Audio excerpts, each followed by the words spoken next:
Hey, everybody, it's Mike, And I'm Tim. and this is the Board Game Rundown, and we are live from our basements as we cover games from the ground up. Tim, how are we doing on this fine Wednesday? Oh, dude, psyched to be here. We got so many fun things to talk about. We got, We like have so many upcoming stuff. things to talk about that's the reason we're late. We were literally just talking about all the things. All the things that we got to talk about. All the things. Hey, everybody, we got Nick's in the house. We have got Andrew. David is here. Oh, yeah. Yes. David, And he's not Andrew. not technically related to me, David. Good to see you, buddy.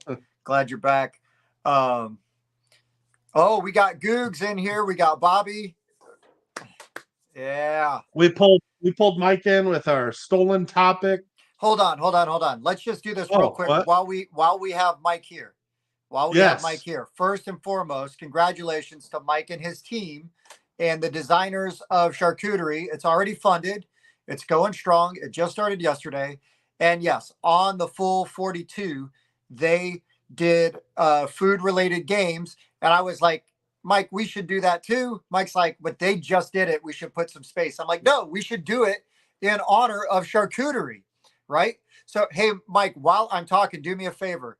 Find find a link to their Kickstarter and share it in the chat, and then find a link to the video of us at Gen Con playing it and throw that in the chat too, because we can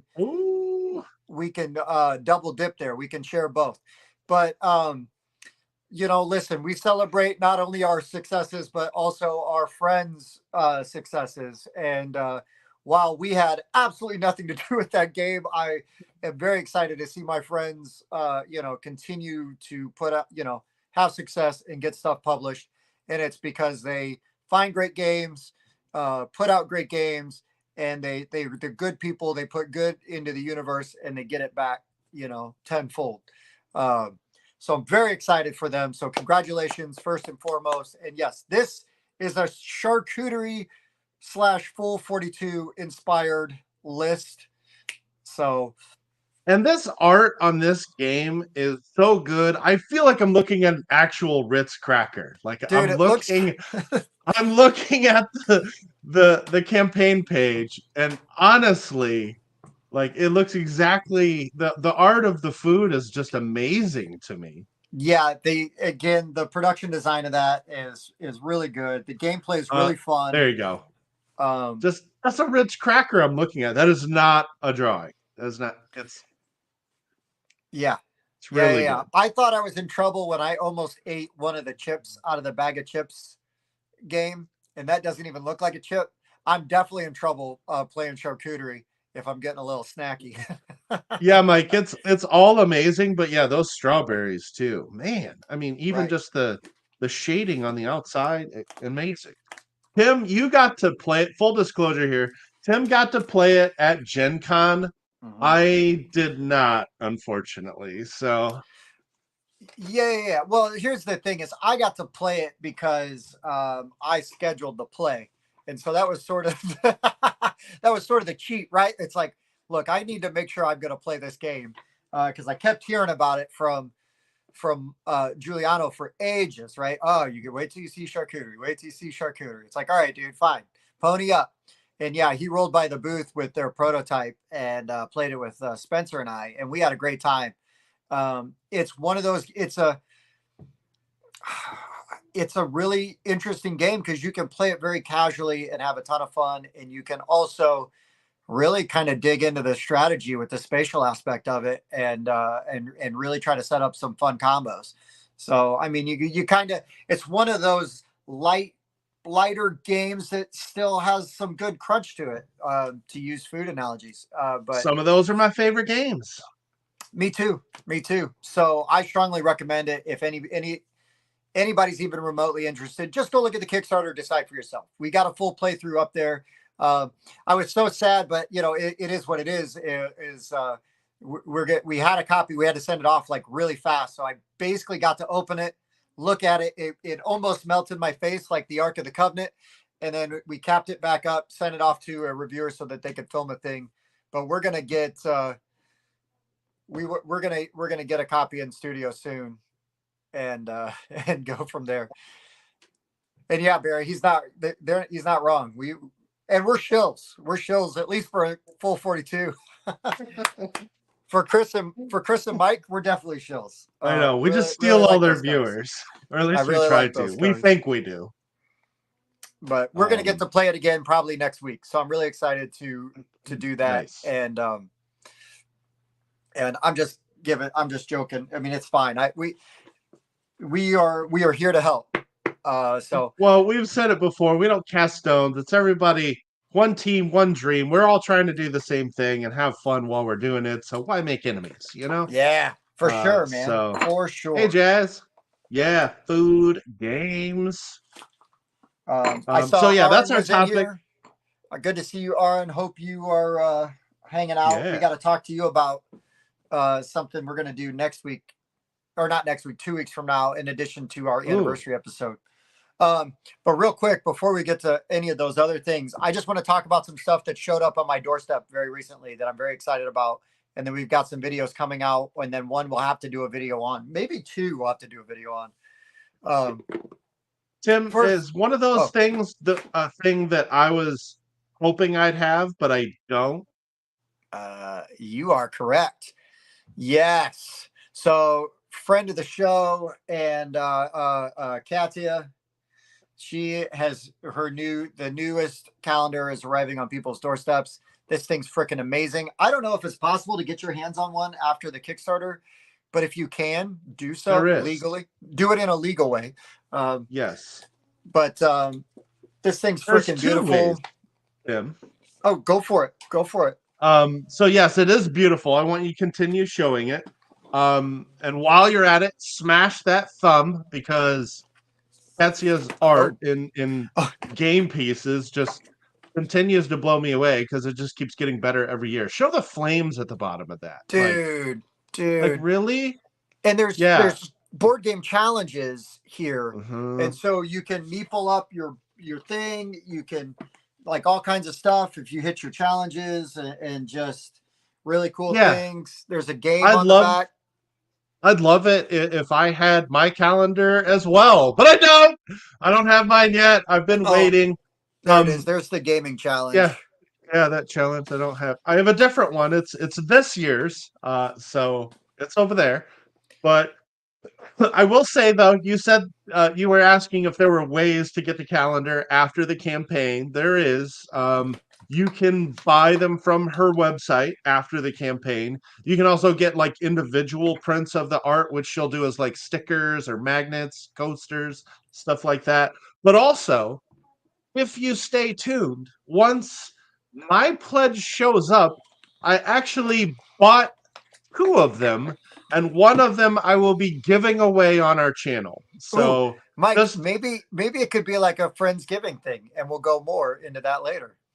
Well, it should be here within 2 weeks, so we'll be safe. I mean, if they gotta wait a week to get it, that's fine. But I'm just saying, maybe we tie that in there, right? Yeah, it's possible, but yeah, I bought an extra one just to give it away. I want more people to see what she does with game pieces, because I think it's awesome. We've been supporters for a long time. Hey, Mike, do me a favor real quick. Find that Pirate Gold website. You know what I'm talking about? Yeah, I do. I gotta show some stuff off real quick, because this showed up on my doorstep today. And I'm going to give everybody like a sneak peek. We're going to do a video for this. This company sent us, they asked us if we were interested in like this checking company out their stuff. Is that it? Is that it? Go down more. Is that it? No. It's the Pirate Gold Poker. That's not it. Pirate Gold Poker set. Okay. This is like their logo here.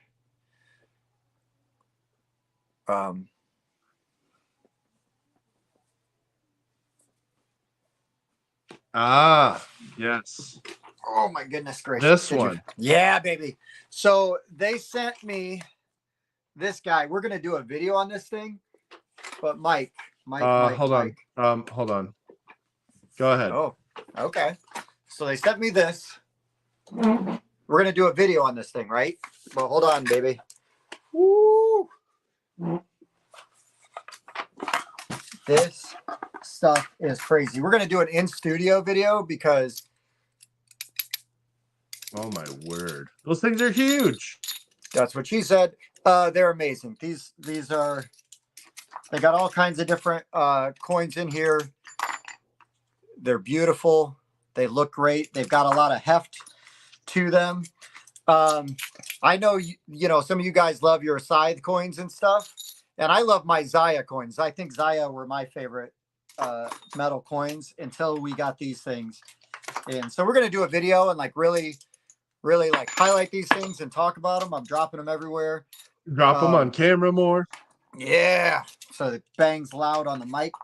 But these dark ones like here, they just look, I mean, they just got like a real nice shine to them. They look really good.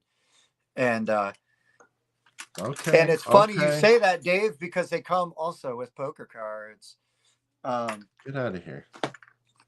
And then there's even like a Kraken coin that they. The bundle is not cheap, but dude, I can see why though. Let me just tell those you. Look like amazing coins though. This is like 14 pounds. This box is heavy. Wow. And it's they sent us like sort of the all-in, you know, box of loot thing. But yeah, those are nuts. This thing is jamming. I got a big old bag that I put the box in. Yeah, everybody's loving the look. I mean, yeah, they look insane. We're gonna do an in studio video on these things, and our editor has been like, he's real big on getting some amazing B-roll and some good shots of these things. So we're gonna highlight them as best we can. They reached out to us, asked us if we were interested. I thought the stuff looked really cool. Mike and I both were kind of like, what you're saying is, yes, we need to see them. We need to hold them in our hands. Hopefully while playing every game that we get to the table Saturday. Seriously, dude. Seriously. I don't care if the game has coins or not. We're going to use these. We're going to proxy the coins for every resource. The black ones are the food.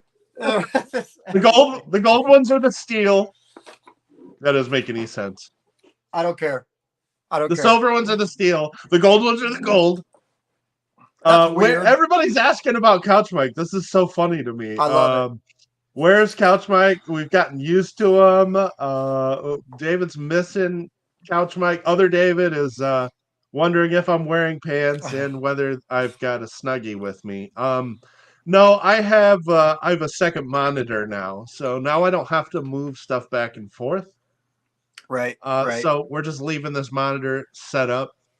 I'm still once I get some certain furniture, I'm still gonna have a totally separate area to film. I don't want to keep this stuff downstairs. But Dave, unfortunately, we're not going to be at PAX Unplugged. I wish. I'm probably not going to any other cons this year.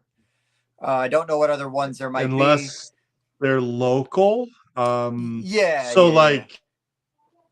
There's one. This is coming up a lot faster. We need to talk about this one, Tim. There's one in South Bend where our store is located called PapaCon that we will most likely have a presence at. Yeah, that's going to be in like February, right? Yeah. That's coming up faster. I mean, it feels like it's like, you know, when I say next year, I mean like 6-8 months away, but realistically it's like 4 months away and closing fast. And Thanksgiving comes quick, and then you'll be like, oh, there's only 3 months away, and then Christmas comes fast, and November is insane for me. November flies by anyways because I have my daughter's birthday, my sister's birthday, my wife's birthday, and my son's birthday, all within 7 Holy days crap.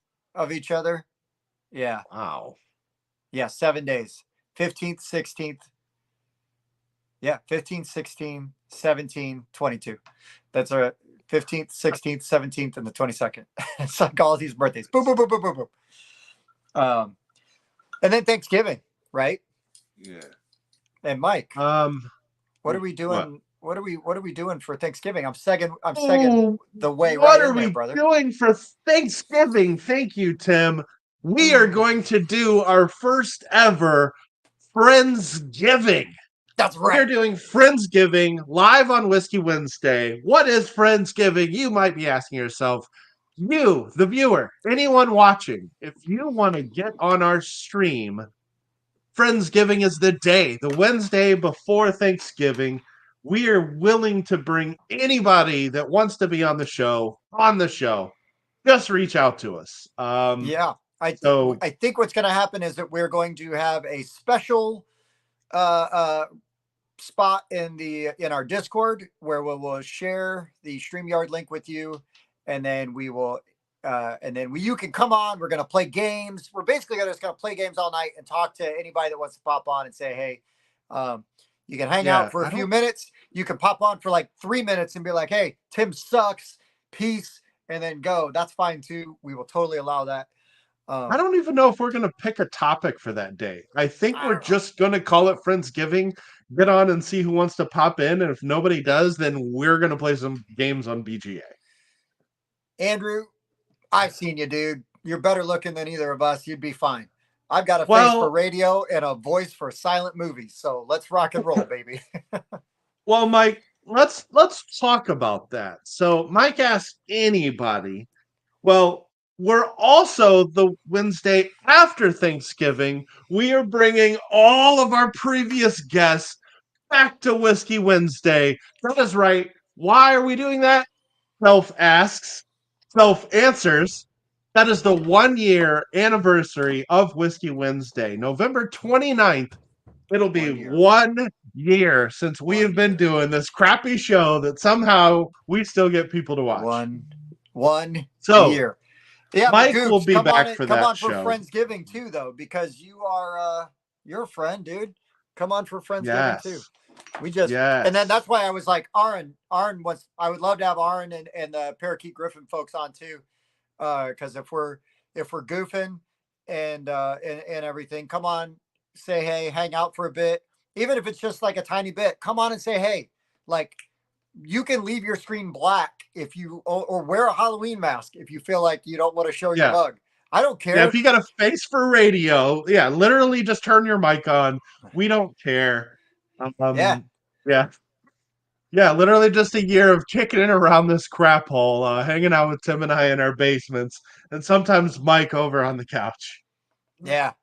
It's I can't wait. It's gonna be super fun. I'm really excited. Again, so like it's just little ways that we can say thank you. Hopefully you're having a good time. We appreciate you being here. We want to include you. It's our big Thanksgiving hug, right? It's our Friendsgiving. Yes. Come on and play a round of Outburst or whatever it is, whatever all those cards are on the floor. Play a couple rounds of that with us. It's funny you mentioned that, Tim. Play some autocorrect.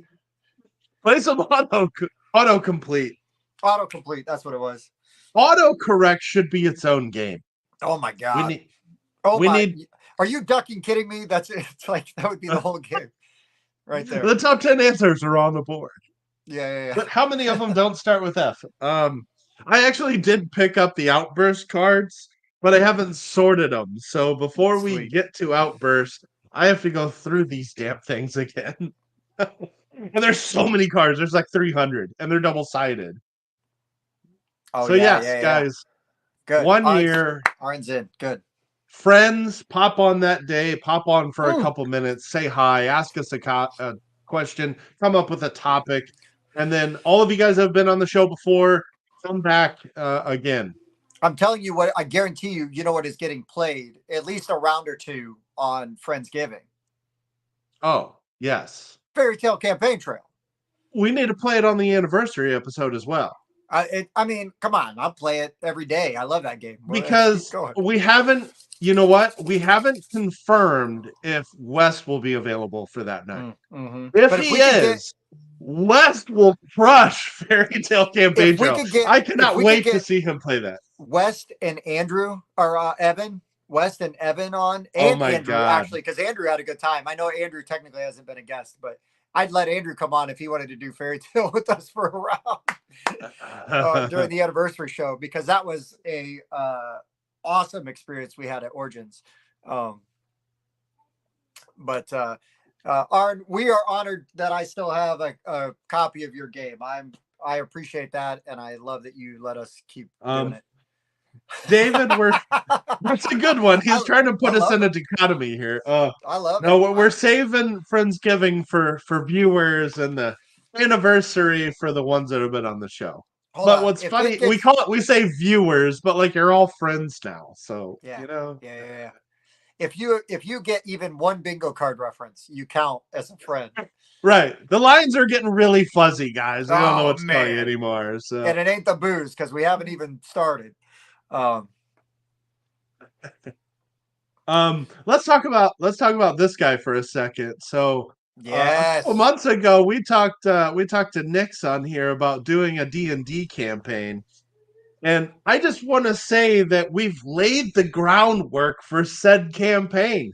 We actually met up with Nix, me, Dan, Bob, and Nix in the Discord. Wasn't Spencer there too? Pulled up Roll20. Spencer was there as well. I forgot he popped in later. So you've literally got almost the whole crew. Tim will be there for the next one.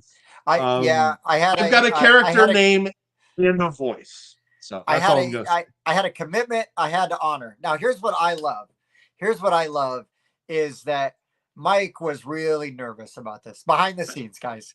Now, I know for a fact, I'm gonna go out on a limb, Mike. I know we've really only been like kind of good friends for like a year, but I consider you a very good friend, and we've gotten to know each other pretty well, over the last year and a half or so, right? And I feel like we've become fast friends, and that means a lot to me. And Mike's like, oh, I don't know, like I don't know anything about it. I've never played D&D, and I just know like this is Mike just being nervous and a little antsy. Mike is super easygoing, but he was getting ready to like have this very new experience. I'm like, Mike, you're gonna love it. Trust me. You just give it a minute. You're gonna get in there. You're gonna love it. I know you're gonna love it. And I felt really bad when I wasn't gonna be able to be there, because I felt like it was on me to make sure that Mike had a really good time. So I was kind of like ready to like help ease Mike in, pull him in, and like, try to make it like a really good experience. I couldn't make it. And I'm like, well, we'll just see what happens. But I'm pretty sure Mike's going to freaking love it. And the next day I'm getting voice messages via Facebook Messenger with Mike in character doing his character's voice. And I was like, this dude, you freaking clown, you ducking clown. I knew you were going to be into it. I knew you were going to love it. And I'm really glad, man. I'm really glad. And that's a big testament to Nix too, because a bad DM can really ruin that experience. So, David dropping those truth bombs here. Man, he is not about the online acquaintances. It is true. I mean, we figure that if you're dumb enough to keep coming back, then you're probably cool enough to hang out and have a conversation with us. And for real. Well, there's probably some kindred spirits somewhere along those lines. So I've met Andrew and talked to Andrew in person, right? And I've messaged Andrew. Andrew and I have messaged each other. We're not in a group setting. And then Nix and I have messaged each other a ton back and forth. So yeah, I mean, a lot of you guys, I mean, we're on the Discord. If you messaged me on Discord, I'm going to talk to you. So yeah, we're friends. That's fine. I mean, I'm not saying like I expect you to walk my daughter down the aisle or something, but I think that like if we ran into each other somewhere socially or at a board game convention, it's like, let's play a game, let's go. Like, sweet. So yeah. Oh yeah, we know Jazz. Jazz played a bunch of games with us. Yeah. And I know that that David and I are not related. So funny. All right, so are we about ready to jump into this topic then? I mean, I think we kind of touched on everything we wanted to touch on. Let's do it. So Tim, how did you approach food, quote unquote, related games? Well, I went at it with two ways. First, I went at it with games that legitimately are about food. And then the smartass in me took over, and I started trying to find fun ways to sort of stretch the topic, but still have interesting points to make and have good conversation. Ooh. That was mine. And so, Nix, while you ask, I'm still working through this Old Crow. My goal is my Friendsgiving to have a new bottle of something. I still got some of this Okinawa whiskey that I'm going to drink. Nice. But I'm going to get a nice bottle for Friendsgiving, which then hopefully I don't go through all of, and then we'll have some left over for the 1 year anniversary. So I'll do something fancy for that. Thanks, Nix. I was actually ready to bust my bottle out. The screen mirror still messes with me. Old Forester 1870 still. I'm really enjoying this. I tried a flight of 4 different Foresters on my birthday. And man, this one stood out. And a lot of people like the 1920. It's amazing, though, this 1870. Right, is this? Oh, it is right. I changed my screen mirroring. I put my screen mirroring on so it doesn't mess me up. So you're gonna have a lot of things that I would yell at. Yes, Katie. Katie, you know that Jason and I get along really well and are friends for a reason. And it's A, because we love to antagonize our wives, and our wives are wonderful people. And B, we just have a lot in common, even if we differentiate on some of the games that we like. But we're both smart, Alex. So Katie, you are 100% correct. Katie would have a legitimate list. And yeah. Oh, David, you're onto something there, buddy. You're onto something. I'll just, for anybody that gets that reference. And then yes, Katie, thank you so much. We are actual friends. I love the Smiths. I am big fans of theirs. And again, they had a show I was a fan of, and because they're wonderful people and run a very nice Facebook group and stuff like that, I got the opportunity to get to know them, and they got to know me, and they still like me. And so we got to be friends for that. And yeah, I've got to go back to this comment because I've seen it mentioned a couple times. I have not played Sleeping Gods. I'm sorry. No, this is more of a reference to their list, or Chris's list on Monday. I will say, because of Mike, it's not on my list because I really want to play it. But I'm gonna buy it because I want to play it with you guys and I want to play with my kids. And that is Bugs in the Kitchen. It was on Mike's list, not to spoil his list, but Bugs in the Kitchen. I was like, "What is this game? This looks hilarious and awesome." And okay, I want to make I want to make an audible here, Tim. You know how we love the kind of last minute. How about we have our top 5 of games that are actually food games?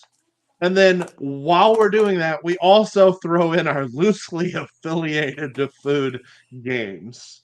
Okay, let me see what I got written down. 2, 3, 4, 5, 6, 7, 8, 9, 10, 11, 12, 13. Okay, I think I got enough, and enough of them are actually food related that I can do that.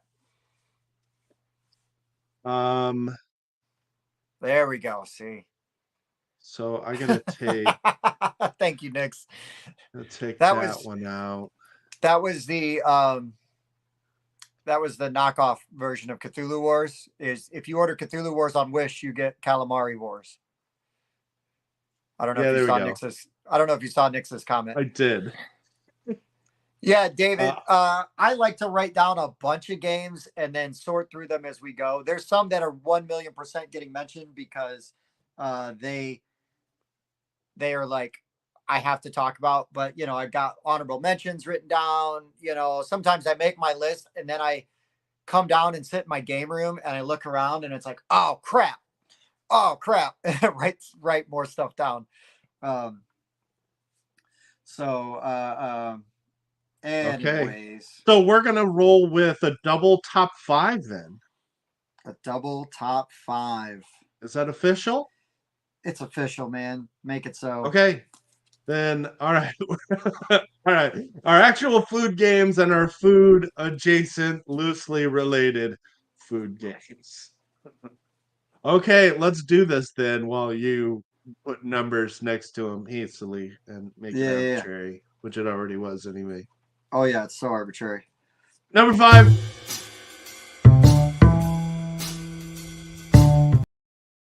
Okay. Way too loud. My number 5 is a game that I hate.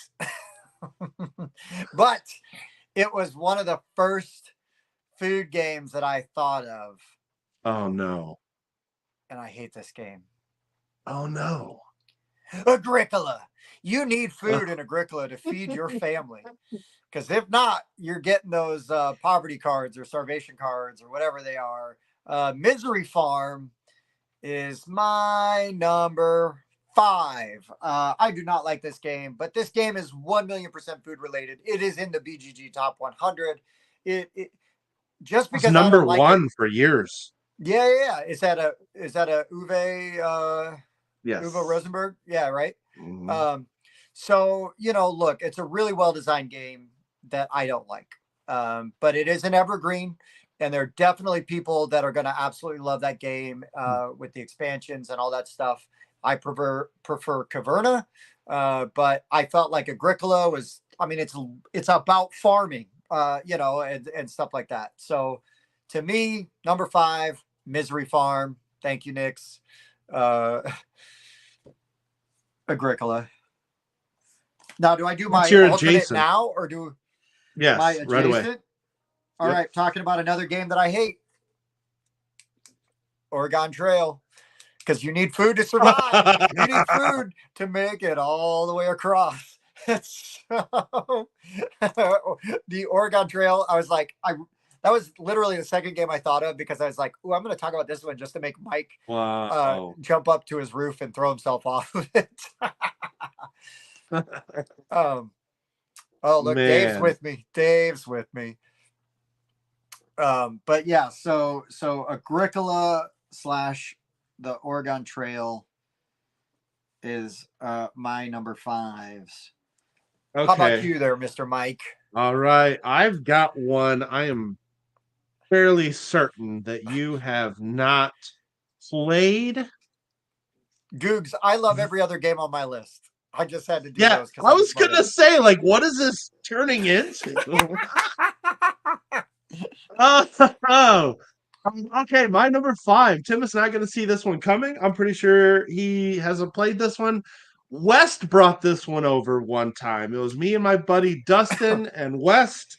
We played a few games that night, and this is one he brought over, and this is by a designer that was in our Gen Con booth, Amon Anderson. And is this Gnome Hollow? No, Gnome Hollow comes out next year. This is called Taco, Haunt, Attack, Conquer, Obsess. And you know what made me think about this game is it's really mean. You would not think about this theme and this art, which is his original art, by the way. I did not know this till I looked up the credits to the game. I'll even go back. He did the art and the gameplay. Man, some of you guys are just way too talented. So this is a very take that game where you're trying to build a taco. You got to put meat in it and veggies, and you can put condiments and hot sauce. But then, of course, there's stuff where you can take that stuff from other players, and you try to fill your taco with the best ingredients you can that have the most points. And at the end of the round, whoever has the best taco wins the round. Nice. This was a really fun game. It had really fun art. Wes must have had the deluxe version because these boards here were actually neoprene mats. They were play mats, so he rolled one out for each one of us. It was really fun, and this art in this game is just so fun. I love art like this, just this kind of playful like, animated food. It was a really fun game, and I knew that you had not played it. Oh, And once I am again, shouting out those indie designers, man. They make cool stuff too. And I am so fascinated. yeah, Taco, Taunt, Attack, Conquer, Obsess. A very mean. That's why Wes brought it. He loves mean Oh, games. he does. And Uh, it's so funny because West is one of the nicest dudes. yes, And I think he just gets all the evil out of his soul by playing those mean games. it was fun. Yes, yes, yes, Mike. It was fun. I probably said it 15 times, didn't I? Or did I oversell how mean it is? Yeah, right. Also true. Probably both. Very mean, very fun. There you go. Ta-da. My food adjacent game is the better Agricola, and that's Caverna. I've Okay. played I've played Caverna like 10 times. I have an insert for it even. I've now played it several times on BGA, and I'm just kind of remembering why I like it so much. I agree, David, that like feeding workers is not like the greatest mechanism, but before I played Agricola or Caverna, I played some Stefan Feld games where he's got a lot of these games with a mechanic where at the end of the round you have to satisfy the needs of your civilization or your people, or and it's basically a hey, give up these specific resources that are randomly chosen or lose this many points. And as the game goes on, those resources change, or you may have to pay even more of them. And so, having played Trajan by Stefan Feld specifically, which is the Mancala game I talk about all the time. You got to pay resources or lose points. So I just kind of related the feeding workers thing to that, and it never bothered me. But I played Caverna first before I played Agricola because I heard it was better, and it's way better in my opinion. I got rid of Agricola a long time ago. It's way too punishing in my opinion, and I don't love punishing games. So, but I Katie, love just Caverna. wait. Just you wait. Oh, Dave, do you mean Tiwa, the one about the fruit bats? You talking about that new Uwe game? I assume you Ooh, are. I don't know. Um, but there you go. Yeah, Are you ready for my number let's. 4? I I'm so am. We're excited gonna for go it. to number 4: real food games and fake food games, or feeding people games. That should have been a different night. All right, number 4.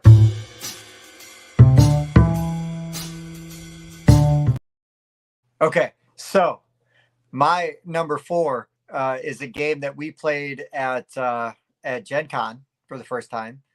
Um, I absolutely adore this designer. I think that he is hilarious and super fun to hang out with, and we're going to have him on the show sometime. And we're also working on getting a prototype for his most recent Kickstarter game that funded. Or no, it was a GameFound game, excuse me, that funded, and that is Conquest Princess. I am talking about processing from Seppi Yoon, and is it Fight in a Box? That's his game company, Yes, right? fight in a And box. and so in processing, what you're doing is you're literally um, lining up humanity and voting on and putting them on conveyor belts and deciding how they're going to be processed, either for food, for scientific experiments, or maybe you let them go as free range humans. This game is hilarious. It's really darkly themed, but I mean, humans are going to get eaten. That's food, and very directly food related game because you might have the objective where you need more humans to be eaten than for scientific experiments or then to be let free, depending on your goal cards and whatnot. So super fun, really dark, interesting mechanics, and we had a really good time playing this. And yeah, it's wild. I got it over here. I made Seppi sign it for me. I was very excited. And Andrew, what are you talking about? I don't make hipster picks. It's Andrew's yeah. got off the reservation. I've never made a hipster pick in my life. It is a weird game with some cool art. Uh, And yeah, it's a wild theme, but it was a fun game. and I love the Monty Python reference right here. So thank you, David. Yeah, Andrew, I'm a regular edgelord over here. Um, anyways, so my alternate number 4, and this is because food is a resource, but I absolutely have been obsessed with this game the last month, and that is After Us. Because you are getting like the fruits We're and going the to sneak nuts. this game. I Oh knew it. yeah, sneaking this game in. That is a resource that you are gaining that you then use to recruit different types of apes to your deck. After Us is so good. I absolutely love it. And it's just this really neat deck builder, but you're kind of also, every time you lay out your cards, you're building this tableau, which is then going to score you points and get you resources, and then you can recruit cards. And it just feels like every turn there's so much you get to do, and the turns go really fast. The gameplay is very easy, and just lots of cool choices. Vincent Dutray art, right? So it's like beautiful. And then, so one list is vaguely related to food, and the other is just games that might have food in the box art. Tim's list. I love Katie's. Mine are actual food games, and then the generic, slightly food-related games. Hold on. Agricola is seriously a food game. It is all about building a farm. And what is a farm if not food? And processing. You are literally deciding what people are going to get processed to get eaten. You can't get more food than that. After Us, yeah, it's got food and the art, and it's a resource. I get it. That's a little more of a snarky stretch, but like, things are being consumed in my games. Katie is, if she's not anything, she's gonna hold us accountable, right? If anything, you're getting dragged in the comments. She's our watchdog tonight. She's gonna make sure. Here's the thing: is I can hear the eye rolls. I can see the eye rolls. If I close my eyes, I can see Katie rolling her eyes every time one of us makes one of these terrible picks. And you keep drinking that Old Crow, you're going to hear them too. I love it. Oh, I hear them. I can just hear the sigh as she tilts her head back. Yeah. I can hear it. I spent enough time with Katie. I know I've made enough dumb jokes around her. So Mike, you're next. I know. Yep. I'm just waiting for it. So, all right, my number 4 is an actual food game. Is it? I haven't played this in a while, and I love trading games. And this is a trading game where you're running a restaurant. It's Rival Restaurants from Gap Closer Games. That's a real one. So I have the Kickstarter edition that plays 8. The base version plays 6. So you can get a bunch of people playing this game. You got asymmetric restaurants and asymmetric like variable player powers, and you are basically pulling these recipe cards and trying to get the ingredients for your recipes. You get bonus points if you are doing recipes that fit your restaurant, like you can have a Mexican restaurant or an Indian restaurant, and so there's different recipes that match those restaurants. And so you're just trying to go to these different areas and buy these ingredients. Now, obviously, you're not just going to automatically draw them, so that's where the trading aspect comes in. Everything is tradable in this game, so you can give up money.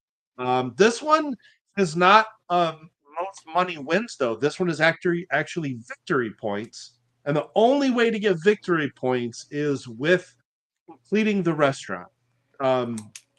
Yeah, and there's some take that cards in there, like Justin mentioned, that can be pretty mean, where you can take ingredients from people, or rats will like eat up their food and stuff like that. So there's some mean interaction in this one too. But I really like the interaction in this. There's a lot of table talk. You're always trying to see what ingredients people have so you can work these trades. And I've just had a lot of fun with this game, Rival Restaurants.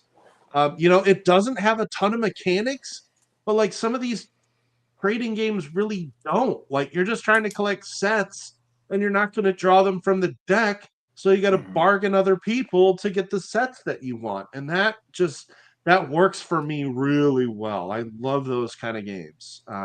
So Rival Restaurants is my number 4. Nice. My food adjacent game is Galapagos. Oh. Because Galapagos is until the food runs out. It's a co-op game until Tim steals your thunder. It's a co-op game until the food runs out. But yeah, we played this at Gen Con last year. At the BA Games sort of mixer that they had. That was the first time we played this game, and we played as like a huge group of like 7 or 8. And we just had a ruckus time with this one because it's like, yeah, we're trying to work together to get food to keep ourselves alive, but we're stranded on this island. So we also at the same time need to collect wood and build a raft so we can get off the island, because that's the only way we're going to win. The thing is, it's a co-op until it's not, yes, you start doing, but you can also draw cards from a deck that may help the group, or they may help you. You may draw a gun, and you may draw bullets, and you can just kill someone off and like, oh, don't have to worry about feeding them anymore. Because at the end of the round, after everybody's done their actions, as long as there's enough food to feed everybody, you continue. If there's not, time to vote. You're going to vote on who stays. And so, of course, here you are petitioning. Well, look at me. I've been going after fish the whole time. Why has Bob been drawing from the deck? He's probably got the bullets and he's looking for the gun out of the deck. I don't know. I had so much fun with Galapagos. Again, it's just one of those social, you're petitioning for like, I'm doing way more for the team than anybody else. I love those kind of games. What are you guys doing? You're not even helping. I'm the only one even helping. Right? I've been fishing every round, guys. Look how few cards I have. I just love stuff like that in games. Galapagos is, you got to at least play it once. It can be a lot of fun. Definitely recommend the higher player counts, though. It's a little too short with like 3 or less. So there you go. And good with the right groups, right? 7 or 8, yeah. Group dependent, but again, what game isn't? For sure. All right. For sure. Number 3.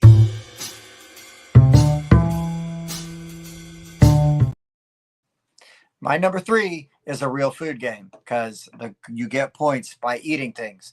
This was originally published under one title. Turns out they didn't have the rights, had to reprint it with a different title.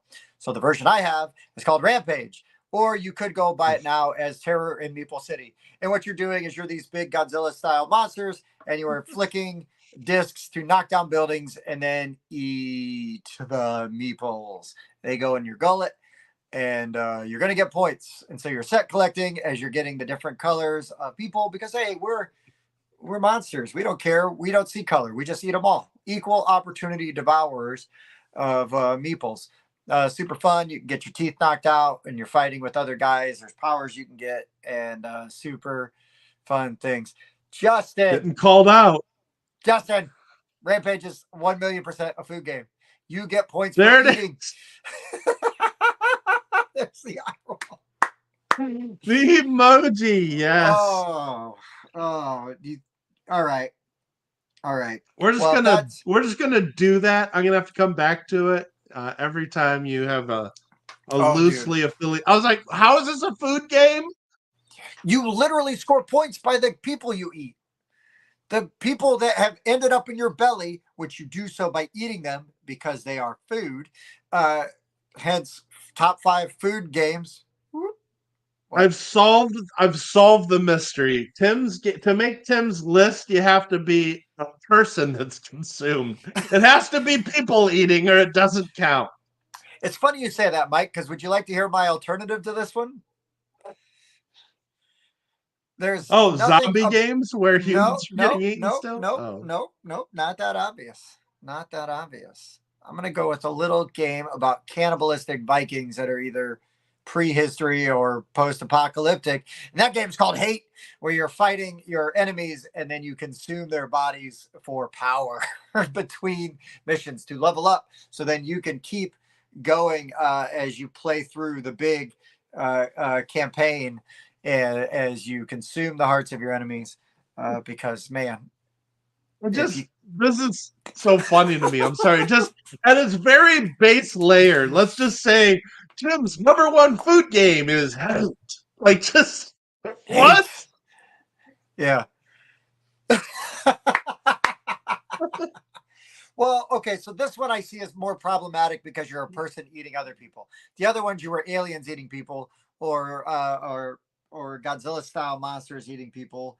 In Agricola, you don't eat anybody, but they could be a cool expansion for that. So I'm just saying. I just had a genius idea, Mike. If you can get with the designers of charcuterie, you'll get a backer in Tim if you can somehow make it body parts on the charcuterie board.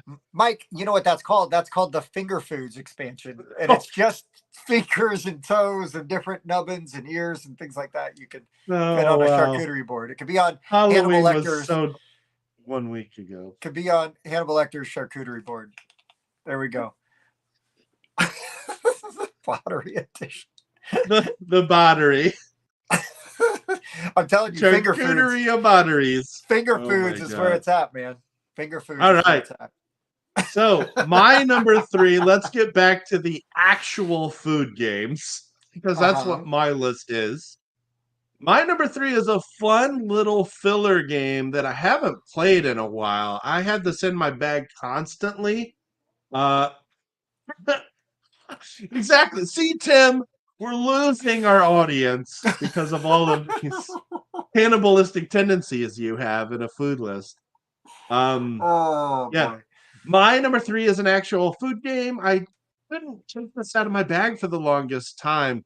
I think Tim maybe forgot about this, or maybe it's in his honorable mentions. No, there's no body parts in it. It's Bag of Chips. Oh, I did forget about Bag of Chips. Yeah, I knew it. Bag of Chips. About it today. I even referenced it with charcuterie. Holy crap. It's sitting right here in front of me, too. This is such a fun, simple party game here. It comes in an actual bag of chips. That is the game. That is what it comes in. This game is so fun, though. So basically, you're drawing score tiles. This is... Oh, yeah, that is the final edition. It just looked weird for a second. Here, Mike. So you're drawing body parts. And... Oh, wait, sorry. This isn't Tim's list anymore. You're drawing different flavors of chips. So you're, barbecue chips and salt and vinegar chips. And you're going to lay these out on a card. And then you're given cards that are going to give you points based on different variables on the chip layout. So maybe you've got one that says, hey, if at the end there's 3 barbecue chips and 2 salt and vinegar chips, then you'll score this many points.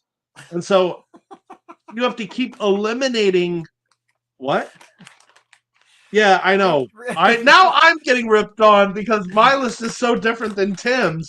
No, I think this is just a backhanded compliment. This is the yes, and so I know, I'm running with it. And so you're drawing these toenails out of the bag, and but no, it's interesting because you start with scoring cards, and at the end, you're only going to score 2 cards. You're going to lose points for one of the cards. And so there's that sort of risk and reward. Do you try to pull the ones that have the highest numbers on them? Or wait, no, sometimes you want to keep the one that has the lowest number because one card will always score against you. Yes! That needs to be my Halloween costume because I have glasses and the haircut and I bowl. So anyway, a really fun party game. Actually, interestingly enough, it is one of the riveted members that got Tim and I onto this game. Katie, it was, what's his name? I thought it was Jason. John. No, it was, I saw this, maybe he's the one that talked it up first. One of you guys did. But yeah, Bag of Chips is a blast. It's just a really simple, fun, push your luck, set collecting. I just like how sometimes it's whoever does the least worst. Sometimes you win with a score of -20. Right. And You're right. I enjoy it a lot. I haven't played it in a while. I'd like to play it again. So this is going to be one of those weird games that is a classic evergreen that I finally played for the first time at JuliaCon, Tim. I saw it brought up in the Discord. This is a feeding your workers game. It's Stone Age.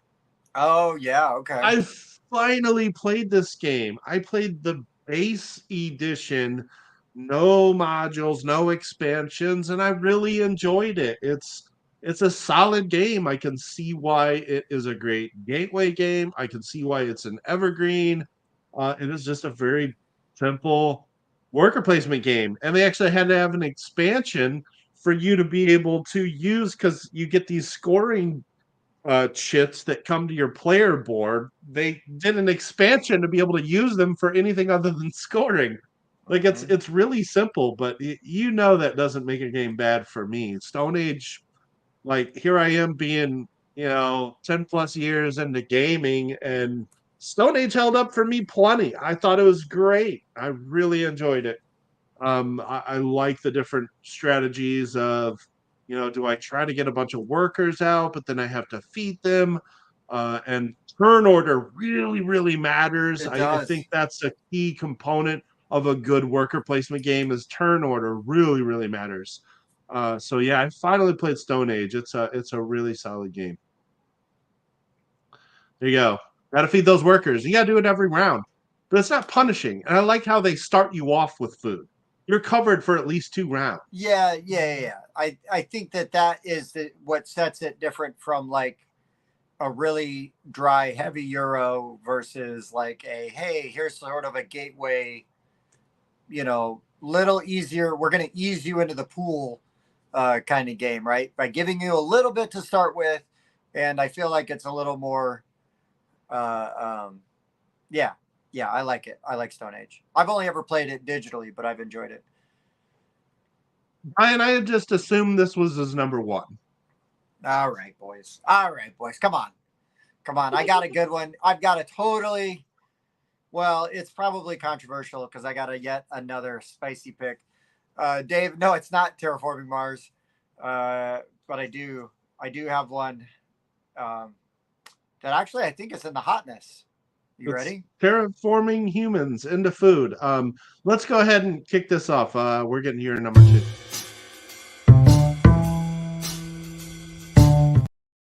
All right. What a segue, Tim. My number 2 might be number 1 in the hotness list. Because it is Scoville, baby. Scoville, you're growing peppers. You are cultivating. You're trying to get the spiciest pepper. And you're going and you do this by, it's got several different phases. You're buying stuff. You're walking your little farmer through and planting things. And he who walks between the rows as you're planting things. I can't not make Children of the Corn jokes while we're doing that. But it's a pretty neat game, actually. And I am really glad to hear that Trick or Treat Studios is re-releasing this because they're going to make it a colorblind friendly edition so that my very good friend Bob can play it because this is a game that Bob would love. But he literally cannot play it because the TMG version is not colorblind friendly at all. It is virtually impossible for Bob to play. And it makes me really sad. So I know that this is one that is going to hit the table a lot when it gets re-released in a version that Bobby can play. But Scoville, legitimately very good game. Enjoy it quite a bit. And yes, it is a food game. Yeah, Andrew, you got what I was doing there. You got what I was doing there. I was trying not to do it too much because I didn't want Mike to guess it. But that was a hot one.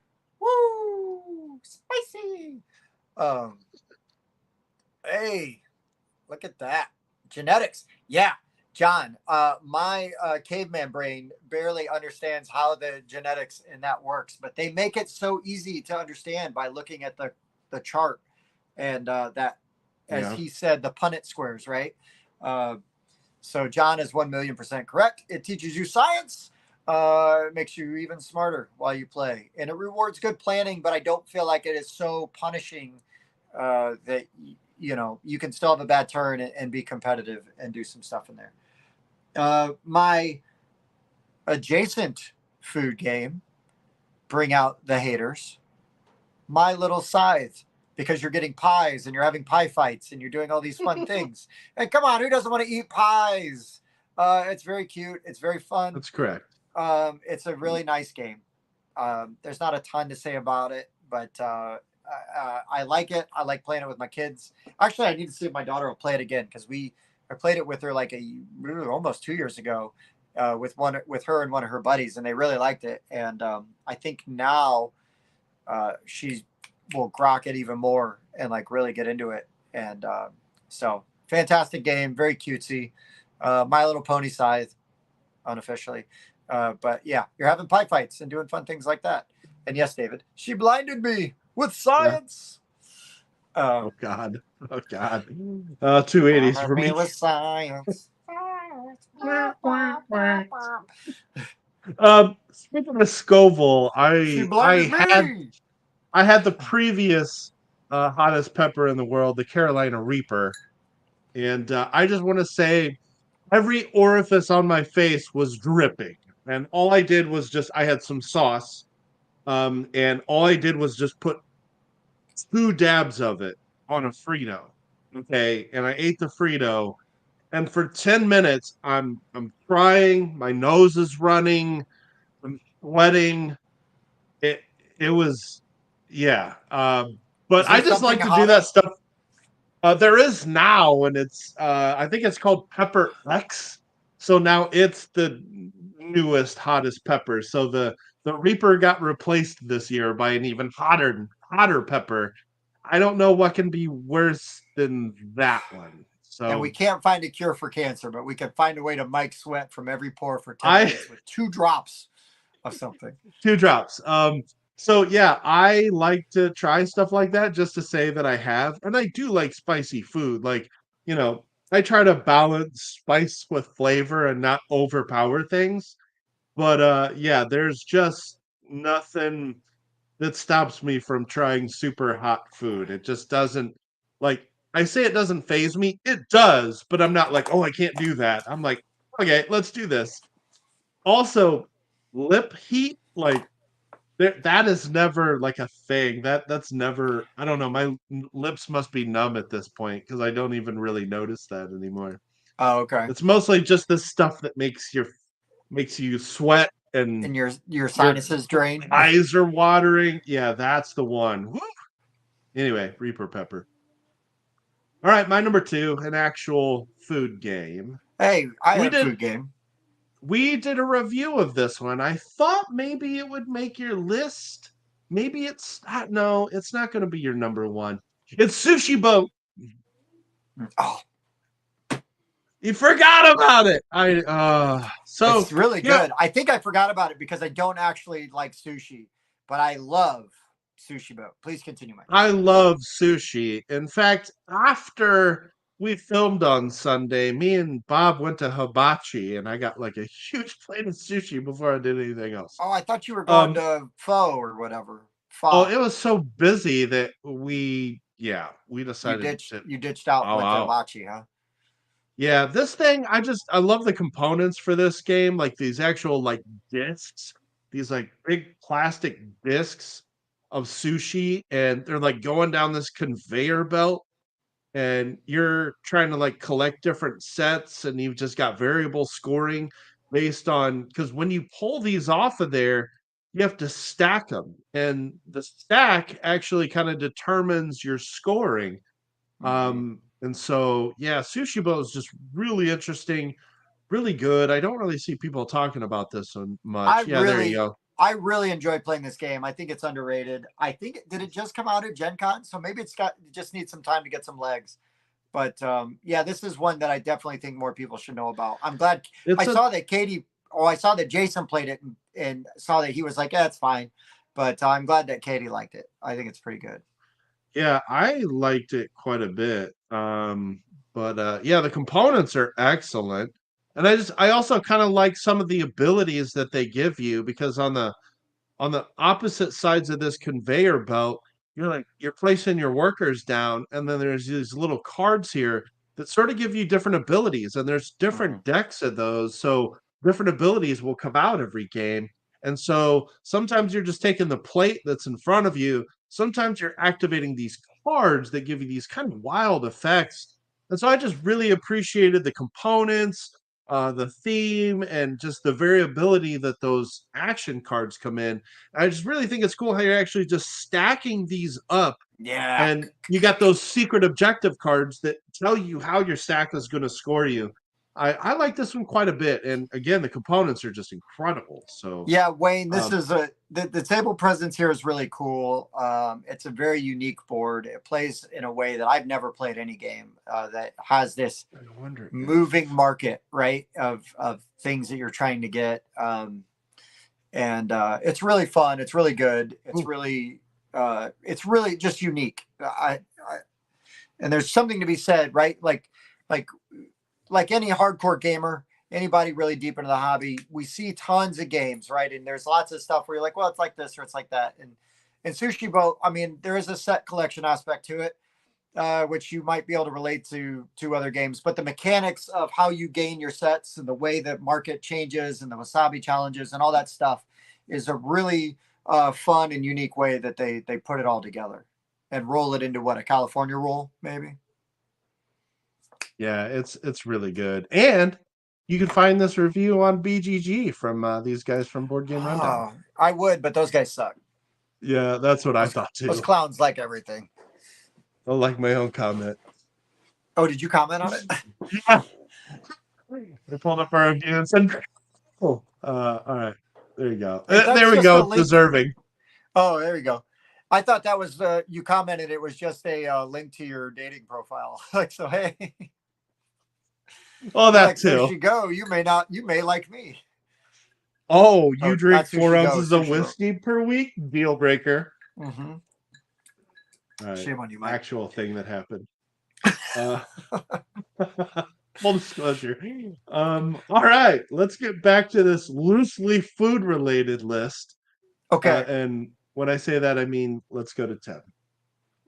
Number 1, the zombie game.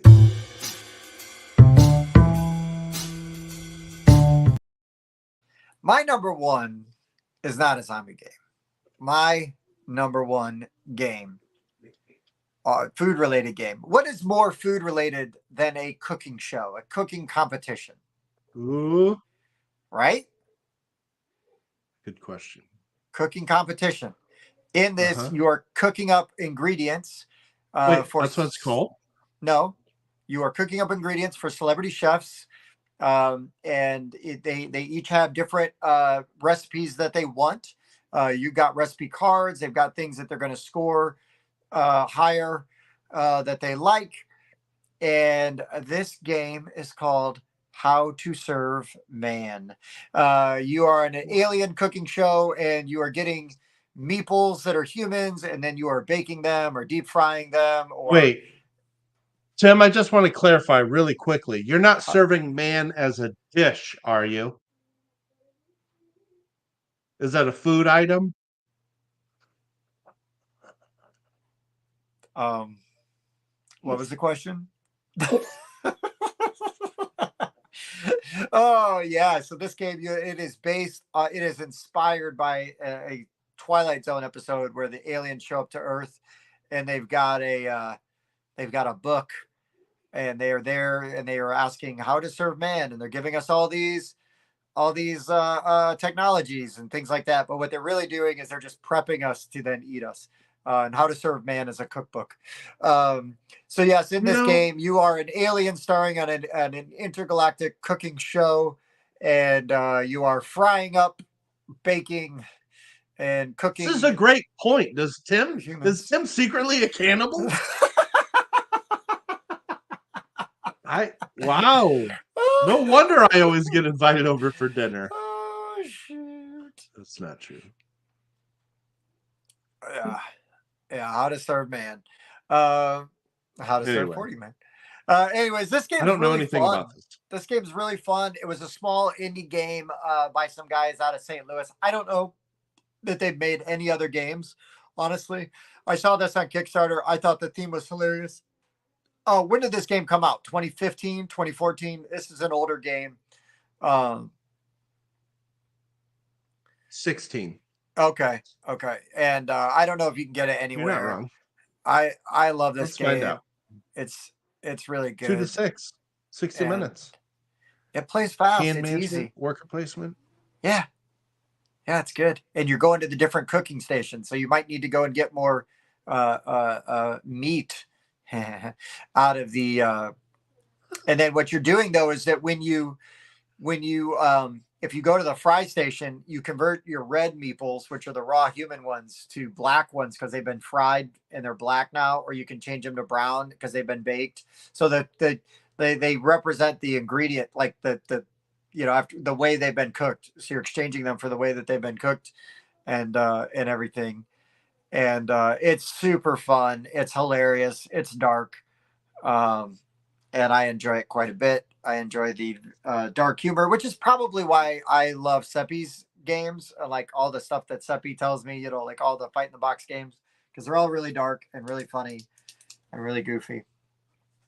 So yeah, you agreed though that a game that is a cooking show is literally a food-related game. Yes. You agreed. Okay. Well, what is your other choice that's loosely affiliated with cannibalism? Well, that's Zombicide. Zombicide is my alternative number one. You are the food, and you are trying to get away. Katie, How to Serve Man is not cannibalism because you're an alien. You're not eating your own species. So it's not technically true. Right. You're an alien. And same as zombies. Find technically true. Yeah, zombies are a different species. Everybody knows that. So Zombicide is my very snarky, ha ha ha, number one food game. I think it's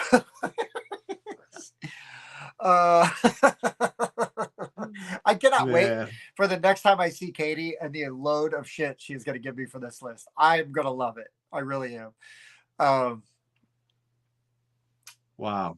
And so anyway, Zombicide's my alternative number one.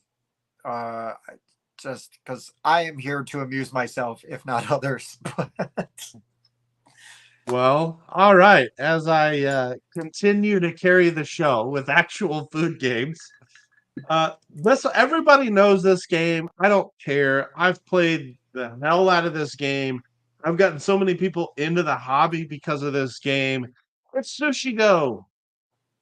I love really Sushi Go, man. It's just so good. I even played it a couple months ago. I've just played it so much. It's a very light drafting game, but it's just interesting. It's good. It's fun. It's light. I'm going to be playing it during the holidays because that's what it's good for. It's good for getting people into the hobby. Like everybody I show this game to is like, can I get this? Yeah, go to Amazon or Sushi Go just because it's an obvious pick. Again, doesn't make it a bad one. I love this game. This game's great. This game's great. I mean, this game's borderline top 100 for me. It's just a good game. I definitely prefer Party now, and I will say, if you're one of those people that if you're one of those people that watches those Amazon sales around Black Friday, watch for Sushi Go Party. I've picked it up cheap in previous years as a gift. I like you can get it roll really even cheap. more. Sushi Roll even more. I like that one. Still haven't played that one. Okay. Yeah, so I need to pick that one up. But yeah, I love Sushi Go. Let me see here. I'm gonna look real fast. You're not wrong, Trevor. You're not wrong. But I do think that that's right, it is. How to Serve Man should be on Oh no, I just realized I skipped something. We'll come back to it. Sushi Go. Let's see. Man, it's ranked 557. I've logged 27 plays of it. And I've got, I've logged 2 plays of Sushi Go Party. Yeah, it is nice. I agree. It is nice to just be able to plop base version down on the table and just go. I've heard mixed reviews on Sushi Roll as well. And I've seen other dice games based on, you never know, they're all different, but I've seen other dice games based on card games that didn't work for me. You just never know. They're all different though. Yeah. Party is great though if you've got people that have played it a few times or you're going to play it multiple times to be able to swap stuff in and out. I really like that option. I did not do my number 2 loosely affiliated food game Oh, did because we we're miss just too that one? busy. Yeah, we're too busy ripping on your choices. My Little Scythe was legit. This is the worst loosely food affiliated one because, well, it is another BGA game, as Trevor noted, that it seems like most of mine are. Maybe that's why they're making my list. I've been playing them a lot lately. It's Abyss. Wait a minute, Mike. How is Abyss food related? Because there's crabs in it. And there's squid. That is by far a bigger stretch than any of the games on my list. I know. That's why I threw it on there. I finally got to play Abyss another, I guess, ever. Here's Jason was like, how the hell is this a food list? Jason comes in for me saying Abyss when he missed all of Tim's picks. No, listen, I'm sure Katie was like yelling so loudly at the screen that Jason had to come down and see what was going on. And then he just walked in for your pick. Yay! Okay. My number 1 loosely affiliated to food games is Dungeon Pets. You have to feed your pets in Dungeon Pets. And I will say this is one of my favorite Vlaada Chvátil games. I think this game's amazing.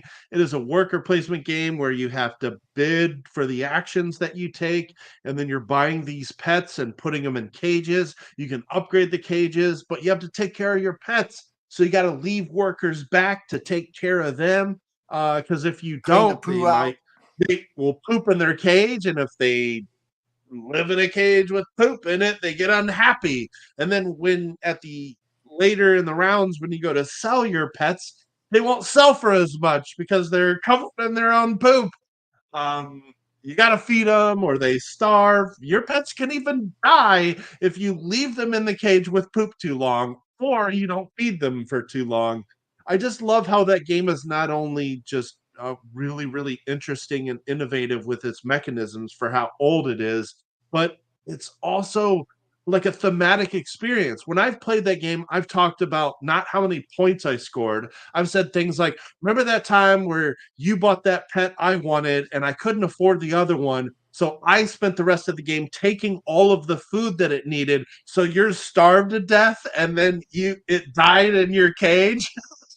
Like those are the kind of stories you end up with in Dungeon Pets, which is crazy because it's a worker placement Euro game, and it is just very thematic. I've always loved that game. That's a classic favorite of mine, right? Yes. Yeah, I've got that somewhere. It's awesome. Out of the 2 dungeon games, I have both. It's definitely the better one. It's still, if I had played it again more recently, I'd probably rank it higher. But again, I've been going over my top 100s, and it's in there. It's in there. It's such a good game. Both, but I've only played Dungeon Lords. I haven't played Dungeon Pets yet, but I own Dungeon Lords is still very good, but man, it's just so long. But yeah. All right. What honorable mentions? Do you want to recap your list first? I'll recap my list first since Jason. Please tell everybody. And then he can hate my list. He can see how, while you started strong and finished with a whimper, that my list was just bad all the way through.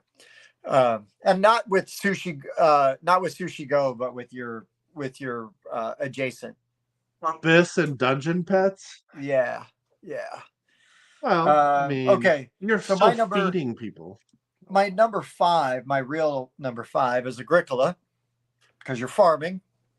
And what are farms if not to produce food, or I guess now energy, depending on the kind of farm.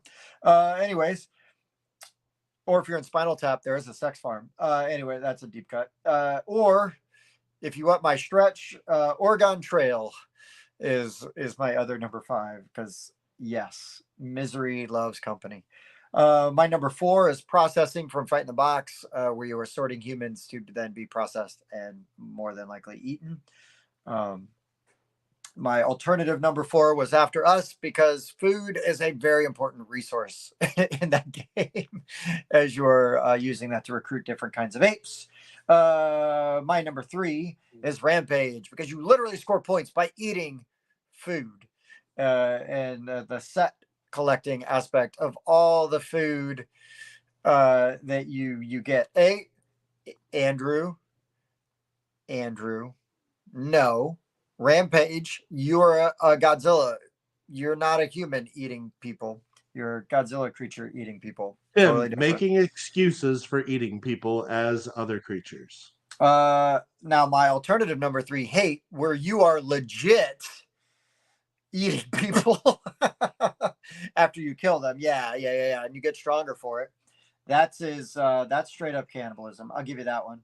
Number 2, my spiciest pick by far, Scoville. Awesome game where you are growing peppers and selling them and doing the little competitions and all that stuff for the hottest peppers.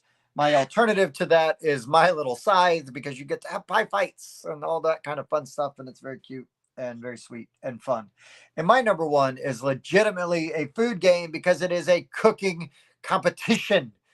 Just so happens that you are cooking humans because you are aliens in the game How to Serve Man.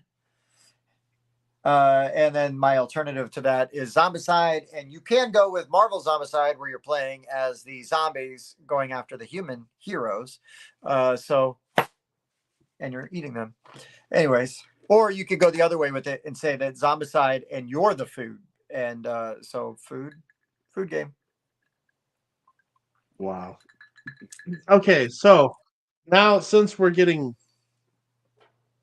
vitriol in the comments here, let's go to that actual top 5 here, which is my list. My number 5 is Taco, Taunt, Attack, Conquer, Obsess. A very mean, take that fun game about building tacos. My number 4 is Rival Restaurants, a very fun trading game. Number 3 is Bag of Chips. Number 2, Sushi Boat. And number 1, Sushi Go. All actual food games.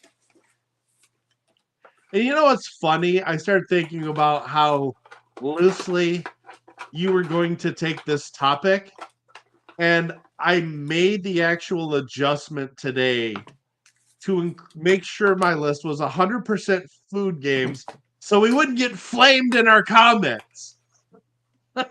Coward. Now, that being said, I've got some honorable mentions. Look, come on. Flaming Hot Mercurian neck bones. That's a thing you can have. That sounds good. You had me at Flaming Hot. That's an appetizer. Rocky Mountain oysters is one of the things. Thank you, Katie. I appreciate it. Don't want to eat those. A roasted rack of ribs. And see, look, you need 2 boiled meatballs and 2 baked meatballs for that one. That's what that means. Oh, Cosmic Curry with braised forearm. That's 2 boiled meatballs, 2 baked meatballs, and some blood for sauce. That's a little blood drops. Stop trying to justify yourself, Tim. Hold on. Oh, boy. Oh, hey, there's Jim in the house. Hey, he's got a food game. Listen, bread and butter, literal components in the game. Bread and butter. Oh, that reminds me of when I played Resurgence with Jason and Katie, and Jason kept calling the oil resource butter. The food actually looks like bread, so it was bread and butter from that point on. Nice. Arm fillets with shin sausage gravy. Look at that. See? These are all legitimate recipes. Oh, no, those sound legitimate. I bet Gordon Ramsay came up with those. Yeah. Well, he shut my kitchen down. It's raw. It's raw. Okay. Some honorable mentions here. Okay. My first. Oh, go for it. Oh, I was just gonna run through a couple. I got a couple, not a whole lot. Scoville was one of mine. Yeah. I haven't played it in a long time though, but it is good. I haven't played this yet. I bought it recently. It's an actual food game. It's Juicy Fruits. I just know it's got a variable market, which I like a lot in games. And it was on sale recently, so I picked it up. Got to play it. Looks fun. I got two more feeding games. One is Zulkin.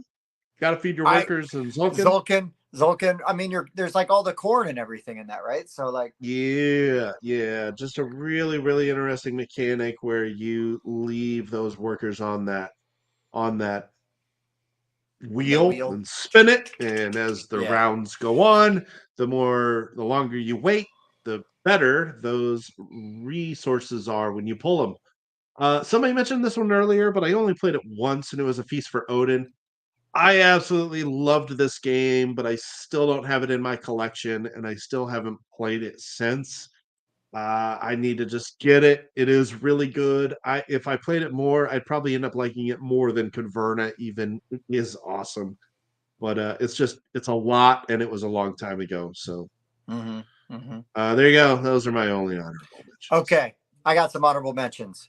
Taco Cat Goat Cheese Pizza. Come on, baby. I figured that was coming.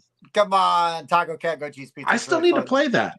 Oh my gosh, it's so stupid, but it's a blast. I mean, it's just fun. It's like not as inane as Happy Salmon, but it's good fun.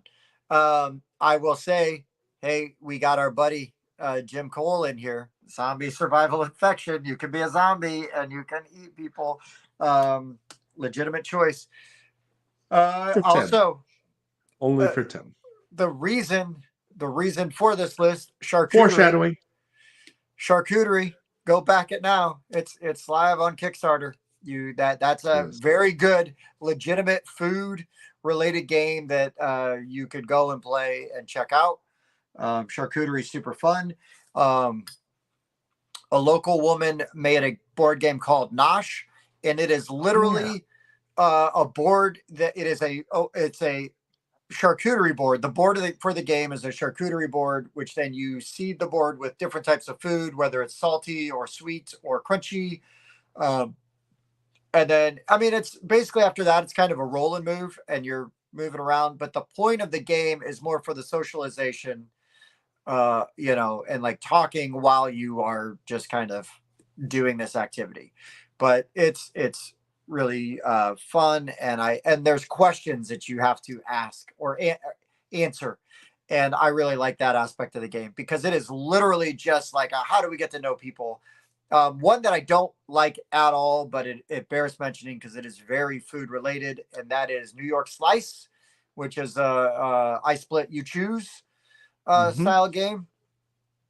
Jason, I've never played New York Pizza Delivery. Hopefully it's better than New York Slice. It wouldn't be hard.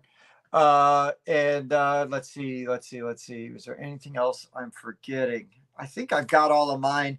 Mike, I think a separate list will be the one about beverages and drinks. I think we could do a whole top 5 on that.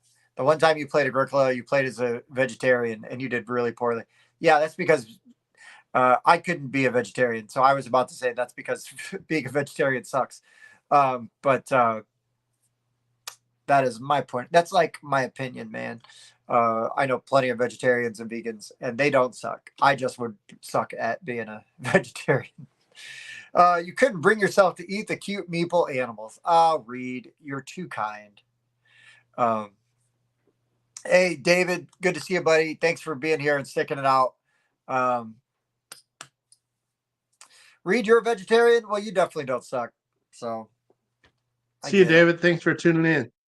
Katie, so I haven't played any of those, but I would tell you know how I am. You guys or if I rolled into your town or we rolled into the same town and you're like, oh, we're playing this.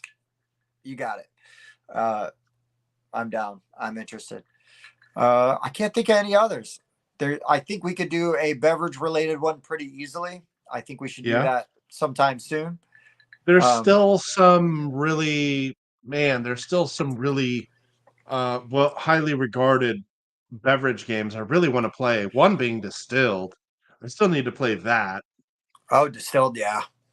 I also still really want to play Vinhos. Okay. Yeah. That's yeah. Vinhos. Yeah. Vinhos. Yeah. And then I also I mean, I've got the hunger, I've got thou sucketh, but that's really not about vampires as much as it is about insulting people. Donnie's with you. Yeah, Katie, vampire games are totally on the table if we're talking about beverages. Yeah. Oh, dang. Hey, Reed, you're the designer, man. Make it happen. Oh, Katie said she's not going to watch. Oh, no. Well, you lost. My premonition is coming true, Tim. You lost half our audience. I did. Man. No, Katie will watch. So then she can bust my chops about it later. She's going to do it because it's just going to be ammo for her to get me later with. And she's not wrong.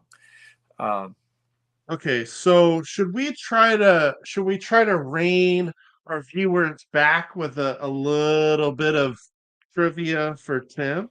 Yes. Bring it. Of course. All right. So no, Katie, you don't need more, but it's always good to have it anyways. If you guys did not tune in last week, we tried this for the first time last week, and I have a copy of Outburst. This thing is just like mint condition. My parents had this when I was a kid, and we played this a bunch. I found this at Goodwill a few years back, just untouched. And so we played this last week, and it became like trivia for Tim, because this is basically Family Feud. This is, I say a category, name the top 10 things. Now, what's interesting about this version is it came out around 1989.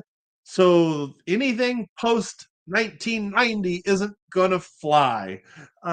Those who did tune in saw that I dropped the box later that night and the cards scattered on my floor. Well, I picked them up, but I am now finally going through them to get some topics for Tim, and I've already got several. I'm hiding the comments so I can't see them. What I am looking at is the banners that I can post. Boop, boop, boop, boop, that we have built in here. So all right. Okay, so Tim's not gonna look. Did we do that one last week? We might have. What was it? What is it? I'll tell you. No. No. We didn't. Okay, so we still got some. We got some, and I've been trying to stick to stuff that is, of course, Tim's wheelhouse. TV, movies, obviously, food games. Clearly.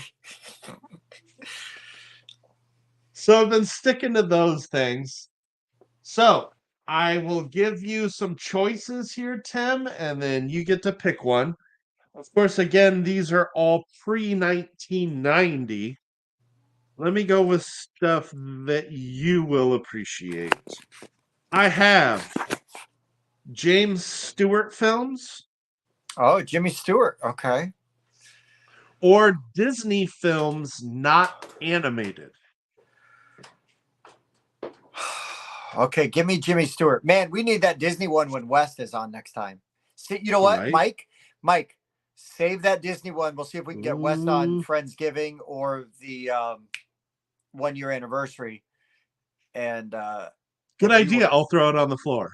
Yeah, throw it on the floor. Leave it there for a week or two. Let it marinate. It's going to that side of my monitor. Okay, so James Stewart films. We polled 100 people. The top 10 answers are on the board.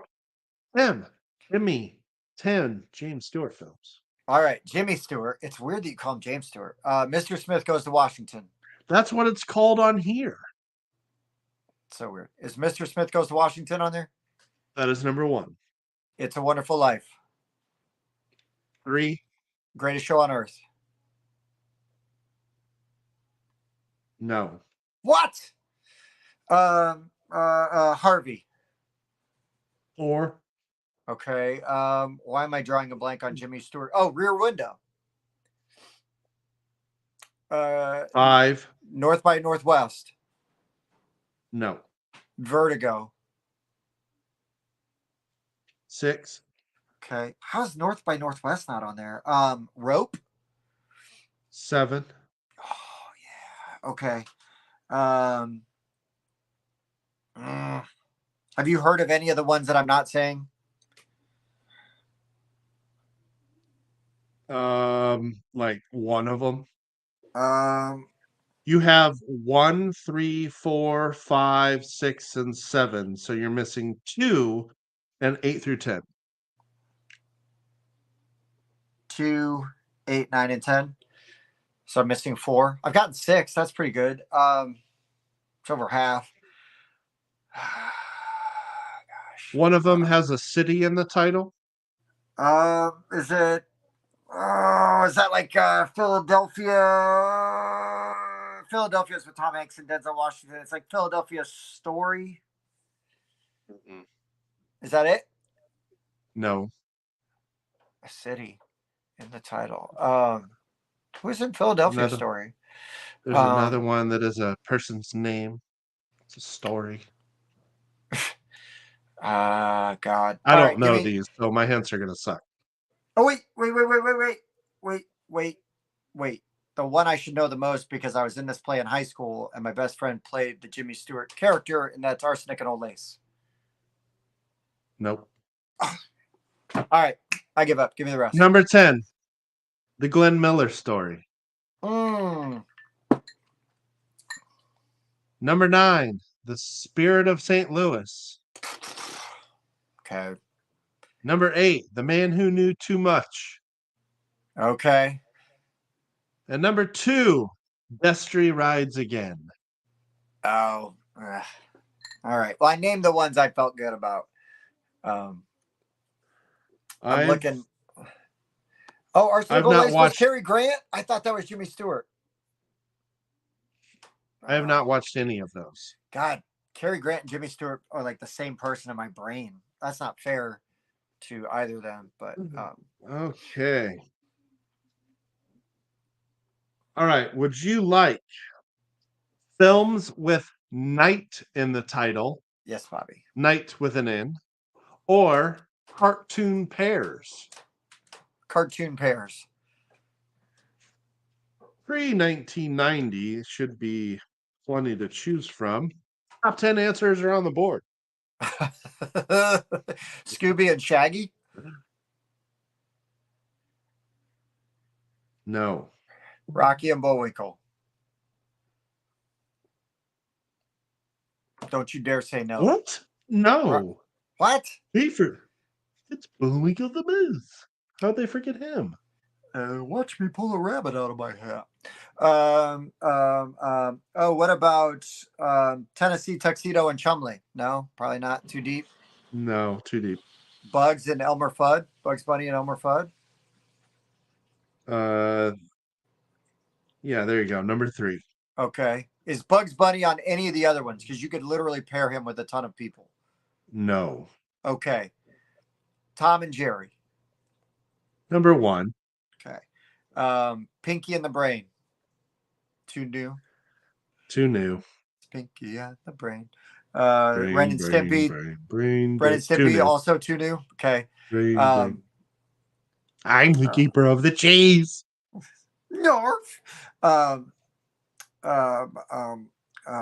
hold on. Let's see. Sylvester and Tweety. Here you go. Number 2. Yes. Okay. Golly. This was harder than I thought. Well, when you don't have like some of the, you said Rocky and Bullwinkle wasn't on there? Peabody and Sherman? No. What the fudge, man?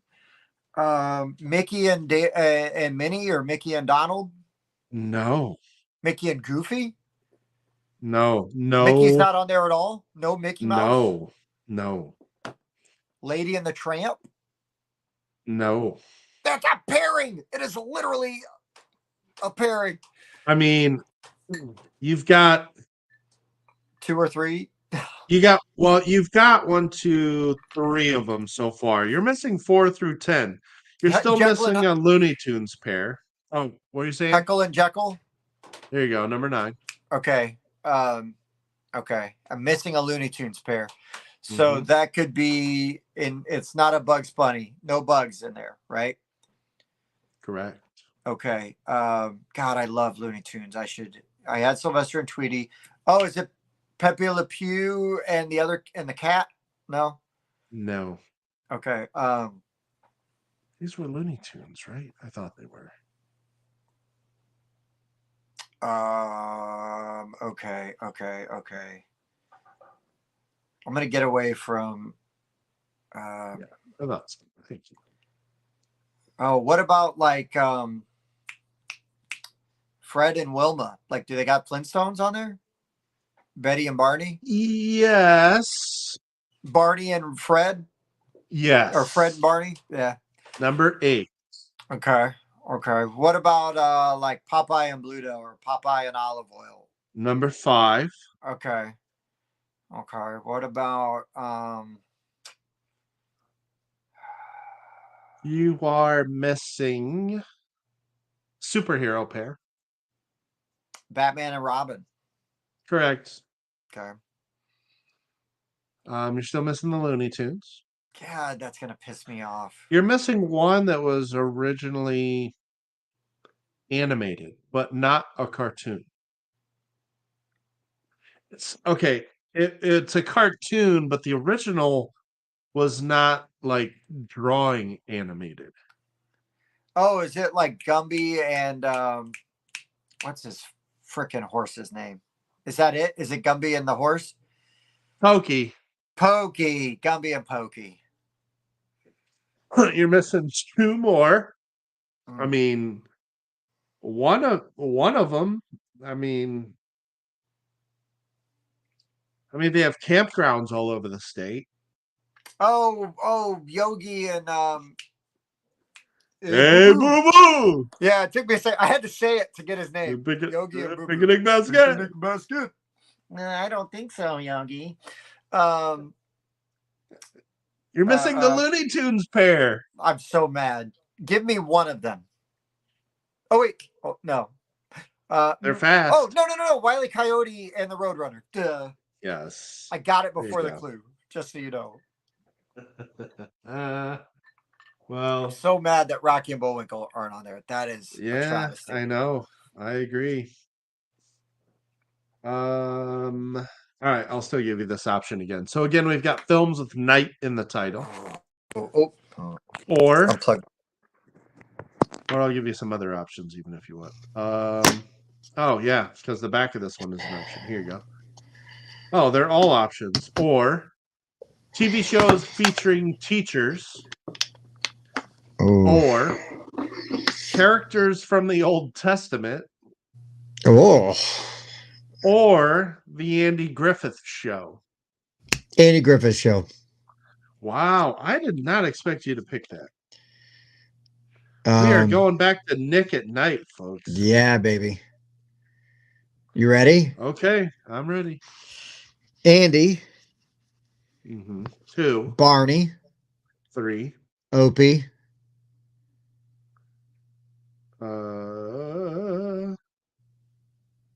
1.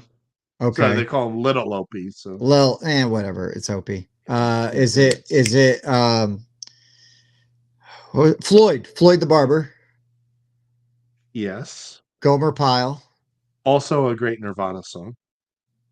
No.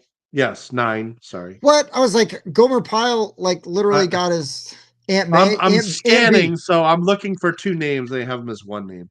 Aunt B. Number 5. Okay. How many am I missing?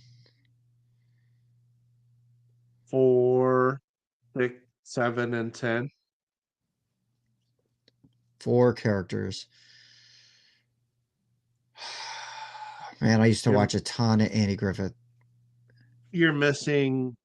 Oh, what was his characters? Girlfriend's name? And then is their dog one of them? Can't tell. I don't think so. No. His girlfriend, I forget his girlfriend's name.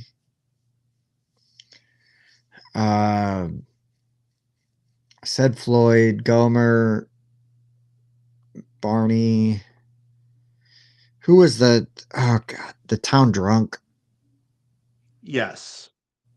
Give me one. Let's see if it triggers any of the other ones. Goober, mother trucker. Frickin' Goober. The town drunk is Otis. I can see his fat face. And then give me some real people names. Oh, like Tom or George or Fred or no, the John. Actual people that were in the show. Andy Griffith, Ron Howard, Jim Ron Neighbors. Keep going. Jim Neighbors, Andy Griffith. Keep going. God. What was Barney Fife's real name? Even I know this one too. Oh my God. See his dumb face. Don Knotts. Come on. There you go. Yeah. I almost said Mr. Roper, but like that was his Three's Company character. It's still not his name. I'll leave this one since the back of it's interesting. So I really only missed Goober and Otis. I just needed a clue to know that there were some real names in there. Okay. You know what? Let's stick with that theme here. Okay, so The Tonight Show or I Love Lucy. So I'm assuming the I Love Lucy, they want you to name episodes or characters from? People. Oh, just people in it? Or characters in it? Mostly. So that one I could do, there'd be 4, 5. There'd be only 5 characters I could name, and then I could name 2 of the actors. Okay. So that's potentially 6 of the, like 6, 7 of the answers, maybe. The Tonight Show. What is the Tonight Show one?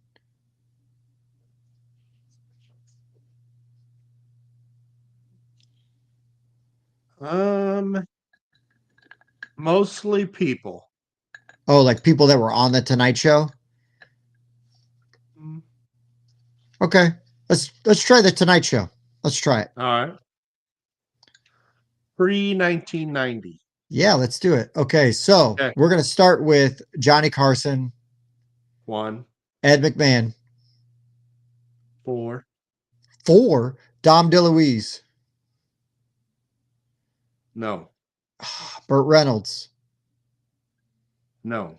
Oh, I'm in trouble then. Don Pardo. No, that's probably not it. No. Merv Griffin. No. I don't know a couple of these names. They're not all names. Most of them are, though. Okay. Oh, so is it like the great whatever something Dini? Like no. So it's not like a character he played while on the show.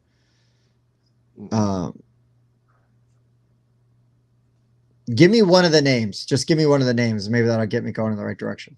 All right. I'll start lower. I don't know this name. Jack Parr. Okay. Yeah. Give me another one. Start with another one. Doc Severinsen. Okay. I know the names. I'm trying to pick up on the association. Give me another one. Well, Skitch Henderson. I don't even know that name. All right. So this is just one that's been on the show a lot. I'm up to 3-2 here, so that's fine. Joan Rivers.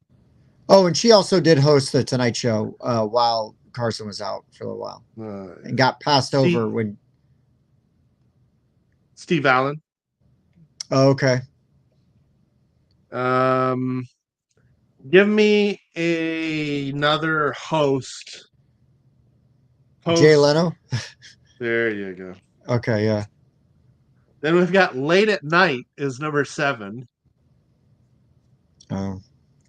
And number 8 is Karnak, which Karnak was the great Karnak. Oh, okay. I couldn't remember his name either. Things made out of board game pieces. Oh, look, it's a mosaic calendar. That was what the great Karnak is. He would do that thing with the envelope. I remember. Couldn't remember the character name. Mm-hmm. All right. Clearly, I couldn't either. All right. Would you like Humphrey Bogart films? Oh, that's... I'll put that one away then. Or Saturday Night Live alumni. Yes. Okay. Now we're talking SNL alumni. Alumni. Are you ready? Top 10 answers are on the board. All right. Bill Murray. Number 7. Chevy Chase. 3. Dan Aykroyd. 2. John Belushi. 1. Gilda Radner. 5. Garrett Morris. No. Ooh. Robert Downey Jr. No. Anthony Michael Hall. No. Dana Carvey. No. Phil Hartman. No. Mike Myers. Too new. Martin Short. No.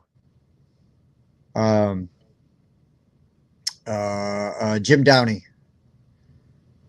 Nope. Let's see. Oh yeah, gotta go 80s or earlier. Oh, Joe Piscopo. Yep. Yeah. Number 9. Yeah. Gilbert Gottfried. Nope. John Lovitz. Nope. How many am I missing? 4. Steve Martin. Nope. Good, because he technically was never on there. He just hosted a lot. I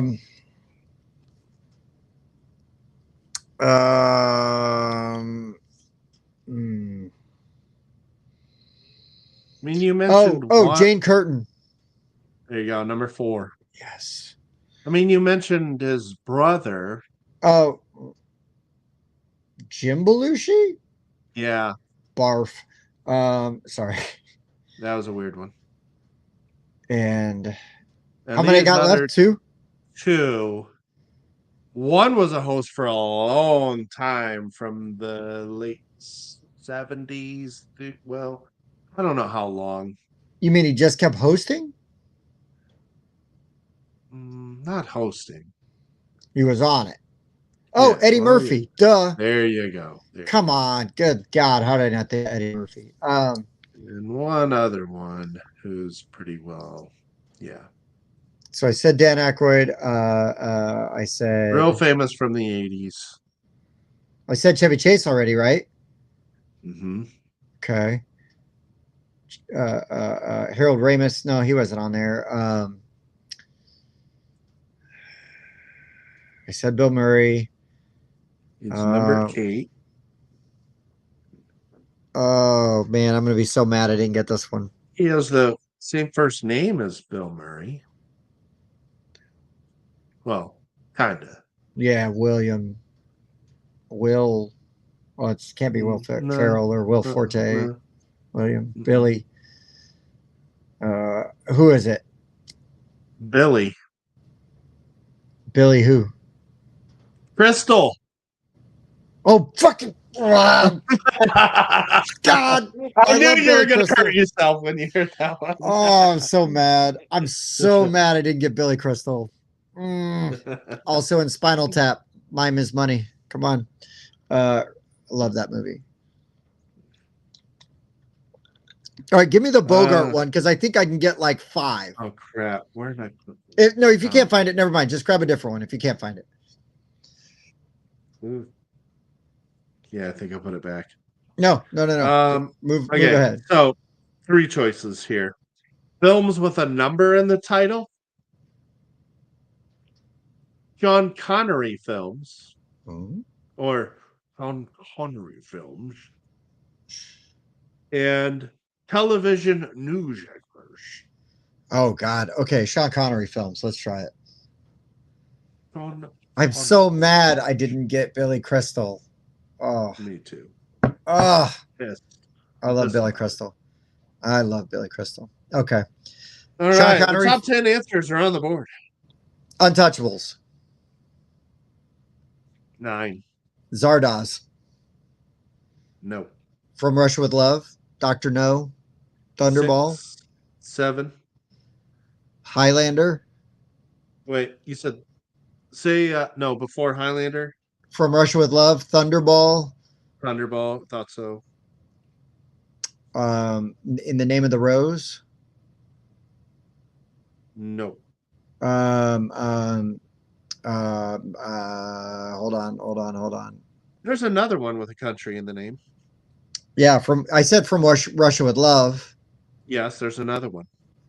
I said From Russia with Love. Let me see. There's another one. But there's another one. You Only Live Twice? No, that might not have been one. Goldfinger. Yes, number 5. Highlander. Wasn't it Gold Member? No. No, it wasn't. No, Highlander's not there. Is it 2? Is Last Crusade 2 new? Not on here. Okay, so it's 2 new. You're missing 1, 2, and 3. Number 1 Sean Connery movie should probably be Goldfinger. This is before 1990. Yeah, Goldfinger. Medicine Man. No. Time Bandits. No. Damn it.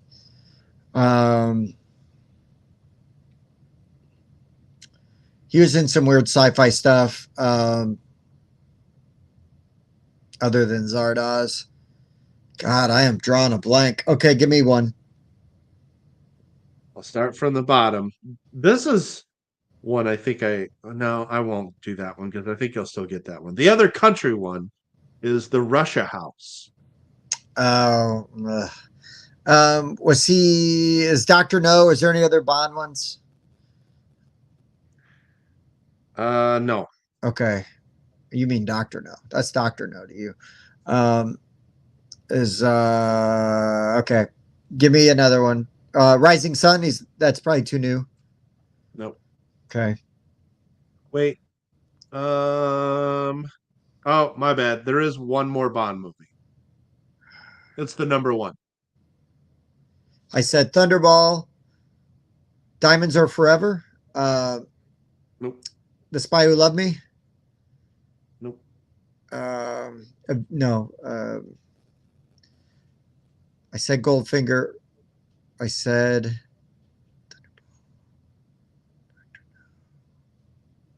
From Russia with Love. I said that already. Yeah. Never Say Never. There you go. All right. That was number 1. Okay. You Only Live Twice? No, we're already done with the Bond ones. Number 3, the Anderson tape. No idea. I feel good. Number 2, Robin and Marion. Oh God, that's terrible. Yeah, I've never heard of those. That's an awful movie. I don't know about the Anderson tapes. I'll tell you, Robin. Now, number 10, I'm surprised you didn't get. It's definitely one of the more current ones on the list. Tim, did you back U-Boot? You didn't back U-Boot, did you? No, but I own the original printing. Oh, wait, what? Hunt for the Red October? I thought that was too new. When did that come out? Let's double check this. It probably came out in 88. That's my guess. 1990. So this game, we're still trying to figure out this edition. I looked on BGG and I thought this edition said 1989. But yeah, 1990 was that one. So we've got 1990 stuff on here.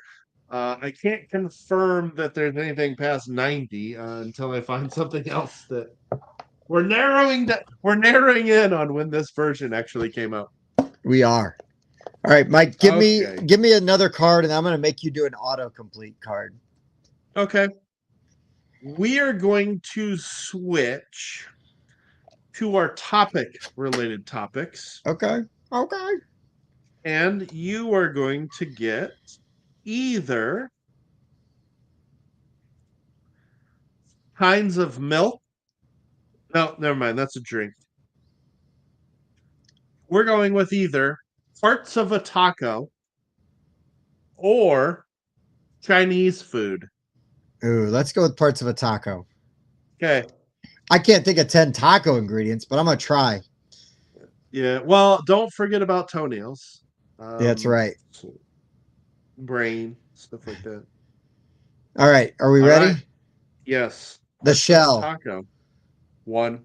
Flour shell, corn shell, hard Just shell. shell. Okay, just shell. Okay. Ground beef. Taco meat. Meat. That's it? Chicken, steak, none of that? Carne asada? Meat. Pollo? Wait. Nope. Cheese? Meat. 3. Tomatoes? Yuck. 5. Guacamole? 6. Sour cream? 7. Onions? Oh, I lied. Chicken is number 9. My bad. Woo! I'm back in, baby. Onions? No. Okay. What else do disgusting people put on their tacos? Taco sauce. I do put taco sauce in my tacos. Not exactly. You're close. Okay. Not enchilada sauce, right? No. Okay. Because that would make it an enchilada. What other vegetables do they put in there? Corn? There's gross ones you can put in there. Yeah. Like squash? The absolute worst ones. Broccoli? No. Wait, is that on the list as like a terrible vegetable to have in your taco? How many do I have left? 3. I don't think you'll ever get number 10. Brussels sprouts. No. Okay. What the? What about like queso? No. Is it? Oh, lettuce. Did I say lettuce? No, but it's not on here. That's weird. And no, is there any variation of lettuce like cabbage or no green crap, grass? Nobody. This is how tough I think these are. Nobody has named these other 3. Okay, just throw them out there then. 10 is the one I don't think anybody would get, and that's grease. Oh, like greasy tacos. Okay, sure. Grease. Number 8 is the grossest thing to put on a taco, and that's olives. Ugh. And number 4, you were so close with taco sauce. Salsa. Oh, salsa. You don't put salsa on tacos? I do. Oh, you monster. And taco sauce and cilantro. No beans. No carrots either. And Jim, if I got chorizo, that's going on there for sure. Oh yeah, chorizo is good though, man. Oh, I put chorizo in my chili when I can make like a 5-meat chili. Put chorizo in there, man. Oh, it's good. It's really. I'm putting chorizo in my next batch of chili. That's a wow. Mind equals blown. Yeah, mine's pace. I get it from New York City. Get the rope. Nice. Okay. Oh, Aaron's also a salsa taco monster. Yes. Mike, you know what I like to put on my tacos? This is for real. Ooh, that cheese dip that I make. Oh yeah. Yeah, baby. That stuff's good, It's man. just queso. It is. Like It it's is. chili con queso. You've got meat in it. Yeah, and I like to put that Yeah. on my burgers. I'll put that on about anything Oh because yeah. it's so Oh good, dude. Dude, queso on burgers is fire. You kidding me? Ugh.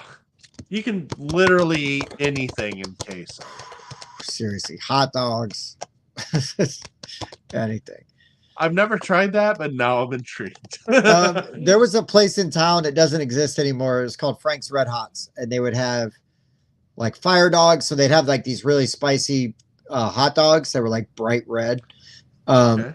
And but I would get those with like the queso and then bacon on top. Oh my God.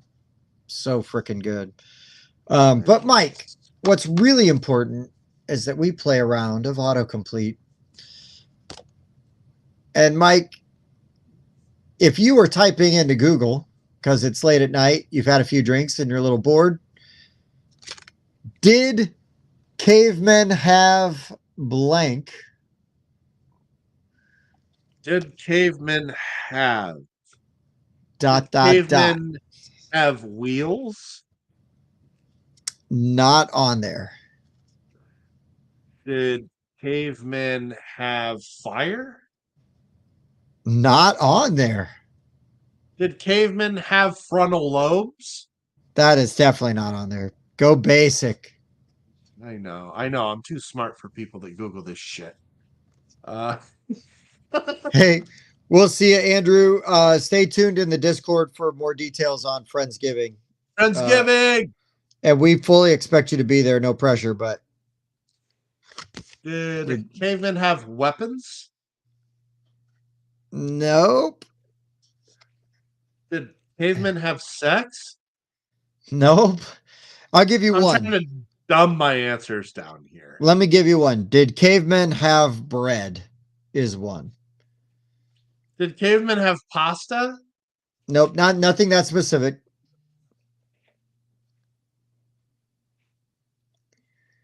Did cavemen have houses? Homes? Nope. Huts? Nope. I'll give you another one. Did cavemen have families? Did cavemen have shoes? Nope. I'll give you another one. Did cavemen have allergies? Did cavemen have clothes? Nope. I'll give you another one. Did cavemen have depression? What in the hell? Did cavemen have anxiety? Nope. I'll give you another one. Did cavemen have dreads? Jeez, what in the world? Did cavemen have hallucinations? Nope. I'll give you another one. Did cavemen have beards? Oh my God. Did cavemen have razors? No, they had beards. What the hell? It's terrible. You got 4 left. Cavemen. Uh-oh, you got a right one?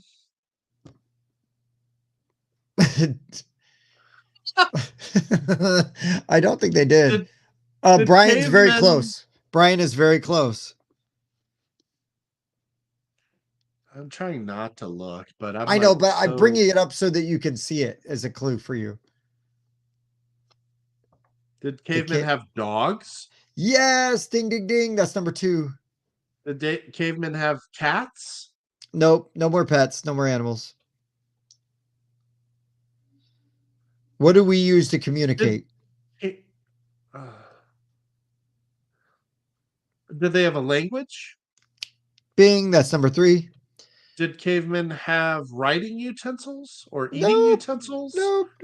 Or did they have board games? I wish.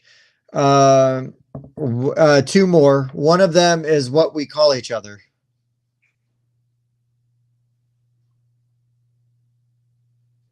On the most basic, direct way possible. Simple. Friends? Not friends. What do I call you when I identify you? or refer to. Yes. And then the last one is something that is very important to you. And it would have been very primitive in caveman times. Probably only percussion. Instruments? What do you do with instruments? What do you do with instruments? Did cavemen have music? There you go. That's the number one answer. And did cavemen have each other for dinner? Well, then that means that Stone Age could have been on my food games list. Well, at least we know that this game wasn't designed by Tim. So, oh boy, that was hard. I don't know why that was so hard. All right, this one might be worse to do. I'm gonna save this one for a different time. Okay, how about this one? How about this one, Mike? You're a dog person, right? You like dogs? I am. Do dogs know their name? Yes. Looking away. Commands. I don't know. Stupid. No. There's a wild one on here. Foreign languages. No, but it's almost that crazy, or actually somehow crazier.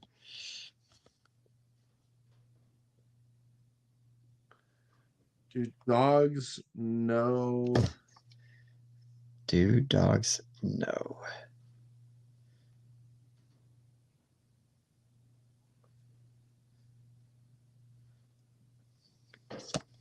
Jeez.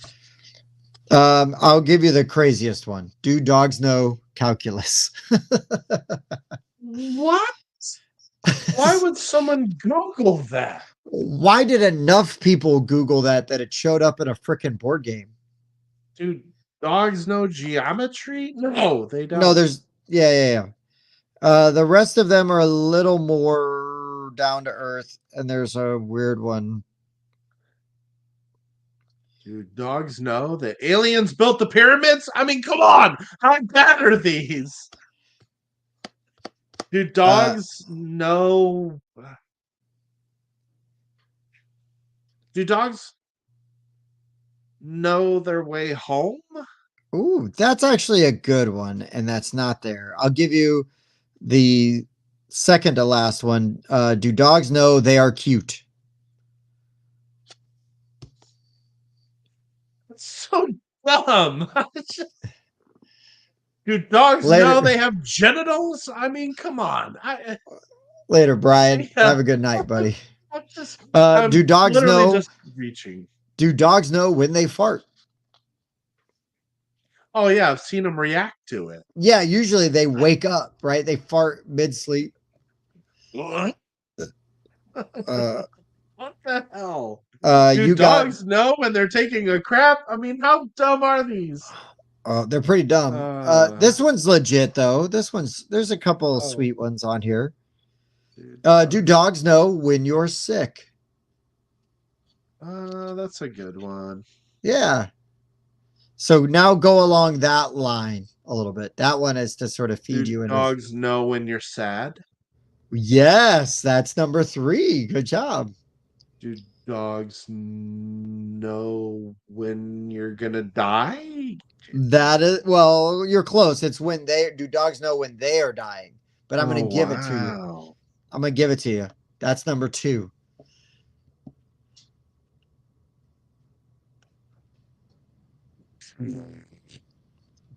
This one you'll never get. Do dogs know time? And there's one left, and I will release you from this hell that is autocomplete, and which we will make other people play later, as you know, at Friendsgiving. Do dogs know how to play board games? No. Do dogs know how to pick food-related board games? Man, probably better than me, but not on this list. The last and number 1 answer is: do dogs know they are dogs? Seriously.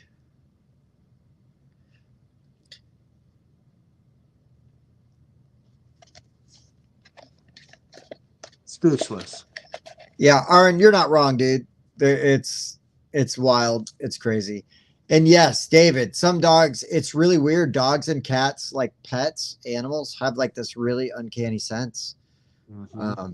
I can tell you 1,000,000% my pets have known when I've been bummed out or upset or stressed. It's weird. They can read your energy, they read your body language, it's your smell. I don't know. You know what I mean? Like all the different vibes and chemicals that humans put out without even realizing it. It's pretty crazy. So yeah, Mike, I can see why we haven't played autocomplete in a while. That's a rough.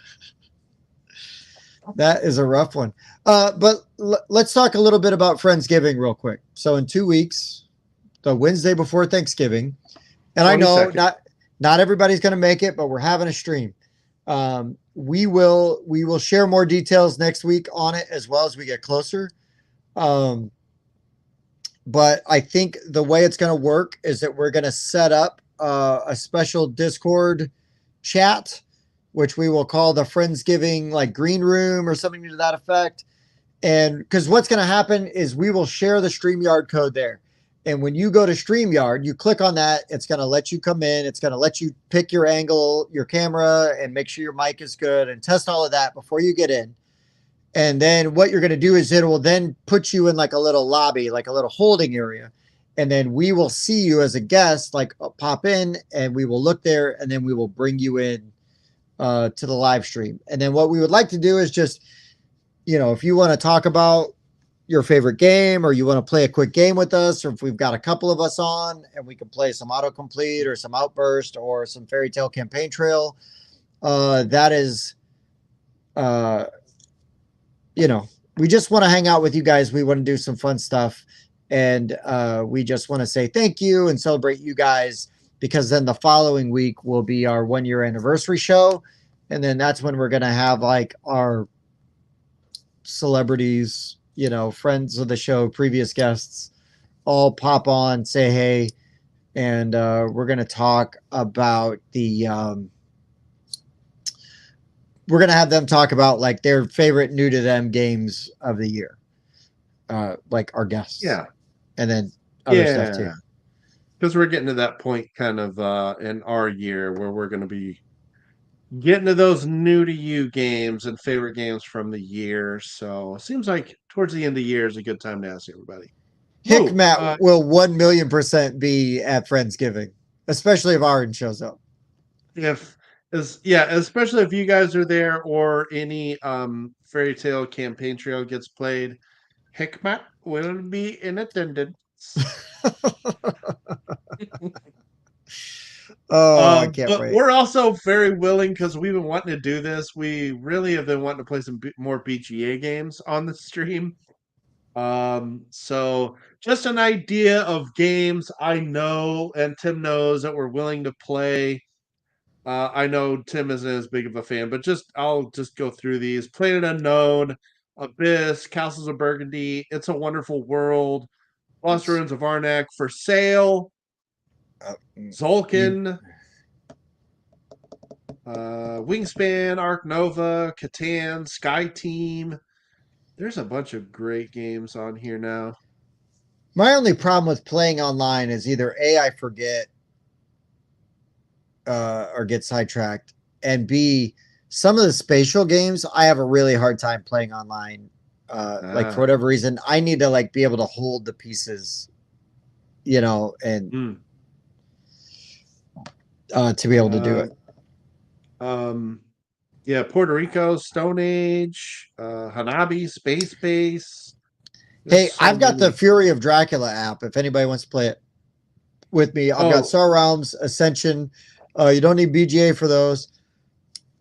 Anybody wants to play Marvel Snap with me? Hit me up. I still need to play Fury of Dracula. We should play that IRL first, Mike, and then play the app, because I feel like, at least for me, I learn it better playing it like in person. Heat is on there, Anachrony, Caverna, Azul. There's a lot of options, guys. Don't make me play Azul. I know, I won't. Sorry. King of Tokyo. King of Tokyo. Now you're talking. That would be kind of fun, actually. Yeah, that could be a lot of fun on the stream. Yeah. Especially if After we've got us, yeah. You know, Gizmos. Yeah. We're gonna have some good things coming on. I can't wait. I cannot wait to like start hanging out with everybody, you know, and doing these upcoming shows. I think we're gonna have a designer on next week. I'm kind of still hammering out some of those details. He's got a Kickstarter live right now.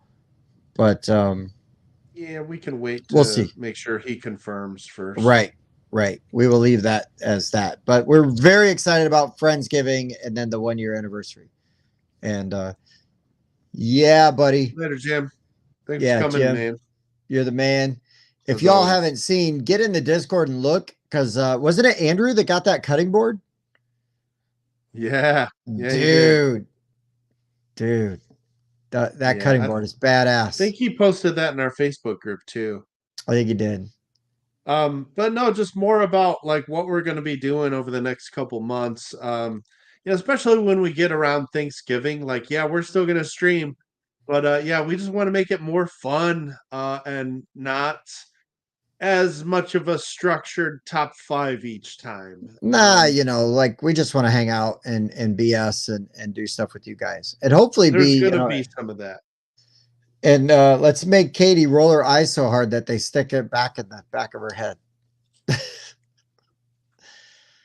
We're definitely going to be doing some hanging out here during the holidays, but yet still streaming. So yeah, if you guys want in on that, again, just let us know. We're willing to play games. Or you can just pick a topic and say, hey, give me a quick and dirty top 5 of this topic that you guys have never covered before. Yeah, hell yeah. Open to all of those ideas. That'll be the fun, is just having some of you guys on and see what you come up with. So, and honestly, like a list like tonight was super fun just because Mike and I had messaged, and Mike didn't know what games I was going to put on my list, but I warned him that it'd be a little zany, you know, a little weird. And so, you know, I think he suspected that like Zombicide and stuff would make an appearance. But I think I even surprised you with some of my picks and the logic behind them. So, oh, thank you, Trevor. Should try to do a list of 5 games that include food. Listen, my game, yes, my top 5 were food centric. It's food. On that before. Oh my God, it's so good. I love it. So, David, I've talked to Bob about this, and he, so part of the challenge for him, he was telling me, is that naming all of the games that are colorblind friendly would kind of be like sort of just naming his top 10, because for the most part, his favorite games, and I'm not like trying to make a joke of it, but that's sort of like, you know, like when he does his top 50, for example, if they're not colorblind friendly, they either won't make his list or he'll call them out while he's talking about the games. Yeah. So it's almost like it would be easier for him to do a not colorblind friendly list. Yeah. Because it's easier for him to narrow down. Like there's, you know, most of his favorite games are colorblind friendly. So anyway, just kind of, we've been chatting with him about that. And it's just kind of trying to figure out a different way to tackle that. So just doing top colorblind games leaves Mike, I got it. I got it. Here we go, Mike. Here's what we do. We have Bob on. Do top 5 not colorblind friendly games, while you and I talk about the top 5 games where we hate the colors that they chose. I think, you know what, here's what we can try to do. So we're already at that point where, again, we're redoing our top 50. This is definitely going to be an annual thing because it's fun. And it gets a lot of views, let's be honest. But as Bob's going through that list, I'm just going to be like, hey, make a mental note of those games that are in your top 10 that are also colorblind friendly. And I think doing that, I think we can probably narrow those down. So, yeah. David, I assume you're colorblind, and that's why you've asked about this topic. It's also tough because Bob's the only one in the group, Yeah. that has that. Yeah, I'm like taste blind. Like I just don't have good taste in games. But I thought you meant in whiskey. Or that too. That too. No, I'm just cheap. But I am gonna buy a good bottle for Friendsgiving. So excited about that. Yeah, I need to get a new one. I'm enjoying this Old Forester so much. It may be gone by then. Oh, hey, David is not colorblind. Wow. He just think it's useful. I appreciate you looking out and picking a useful topic. No, it's definitely something we've had those conversations with. So I wanted to let you know it hasn't been forgotten or anything like that. It's just trying to figure out the best way for Bob to do it. And like I said, maybe just when he's ranking his top 50, but hey Bob, just make a note or put a check on your list if it specifically has enough iconography to make the game, work with its colors, something like that. So Ooh, Mike, I just had a good idea for a list. Ooh, food related games? Yeah. Top five independent designers. I don't think we've done that one. Wow. That's a really good list. What makes them independent though? Well, let's see. They've never designed a game for a major company. So that means they basically only ever self-published.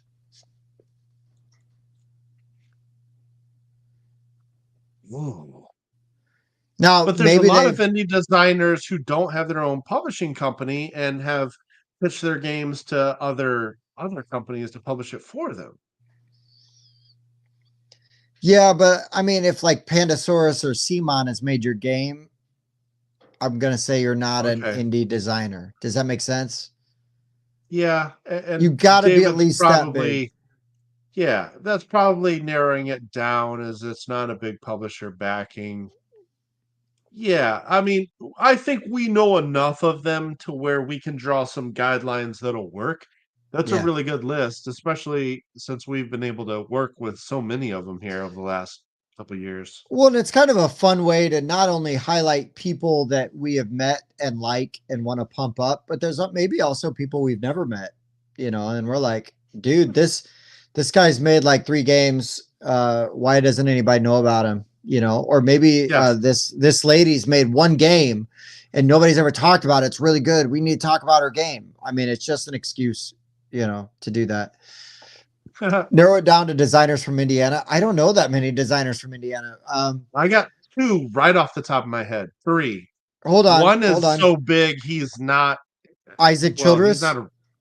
He's not originally from Indiana. He's originally from California, but he went to Purdue. The guy that designed Terraforming Mars? That was one I was thinking of. There's 2 more. There's Isaac Childress, right? Isn't he from Indiana? Yes. John Leo, you don't know who that is, but he designed Wolves of Mercia. He's from Indiana. I got 2 more. One of them you know a lot better than I do. We've played his game, but we haven't reviewed it yet. They sent it to us. Adam. Oh, Adam Dalton. Oh yeah, Power Plants. We didn't review Power Plants yet. We haven't reviewed it yet. We need to. I own Ninja Camp. That was one of his early games too. Hey, Paul Alpers is from Indiana. Oh, Paul, Evansville, baby. Yeah. Yeah, Jumpire. Legit good game. Designers. That's a pretty good. I like that.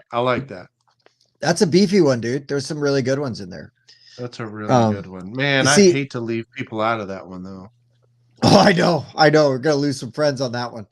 And the thing is Adam now, right? Is Kids Table Board Games like big enough that we would leave Adam off the list? I know.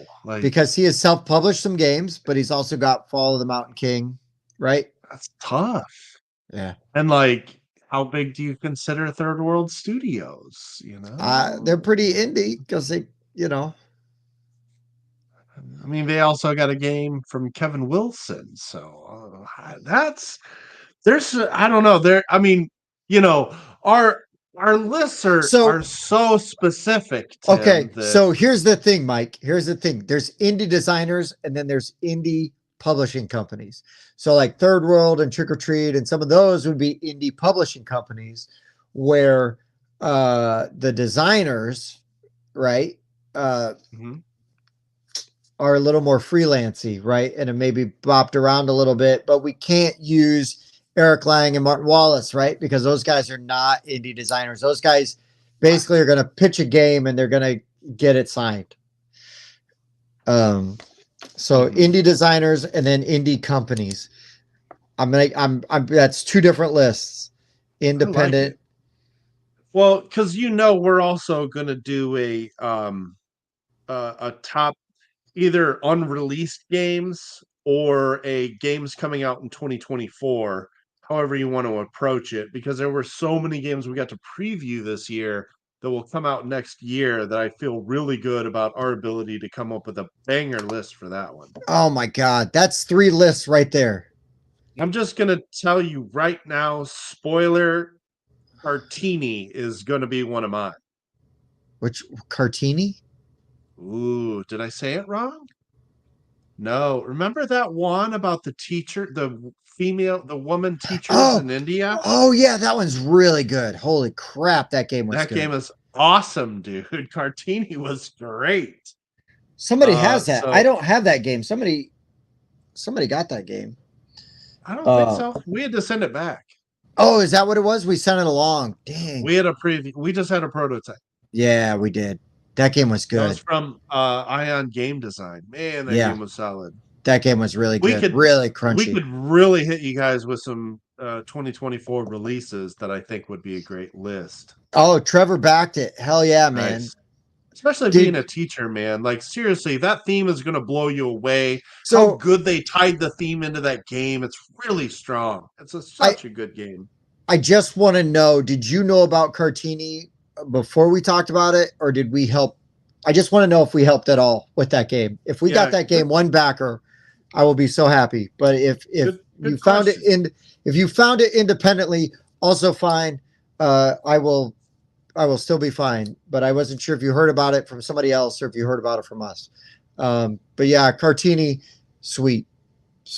We got Cartini at least one backer. We did our job.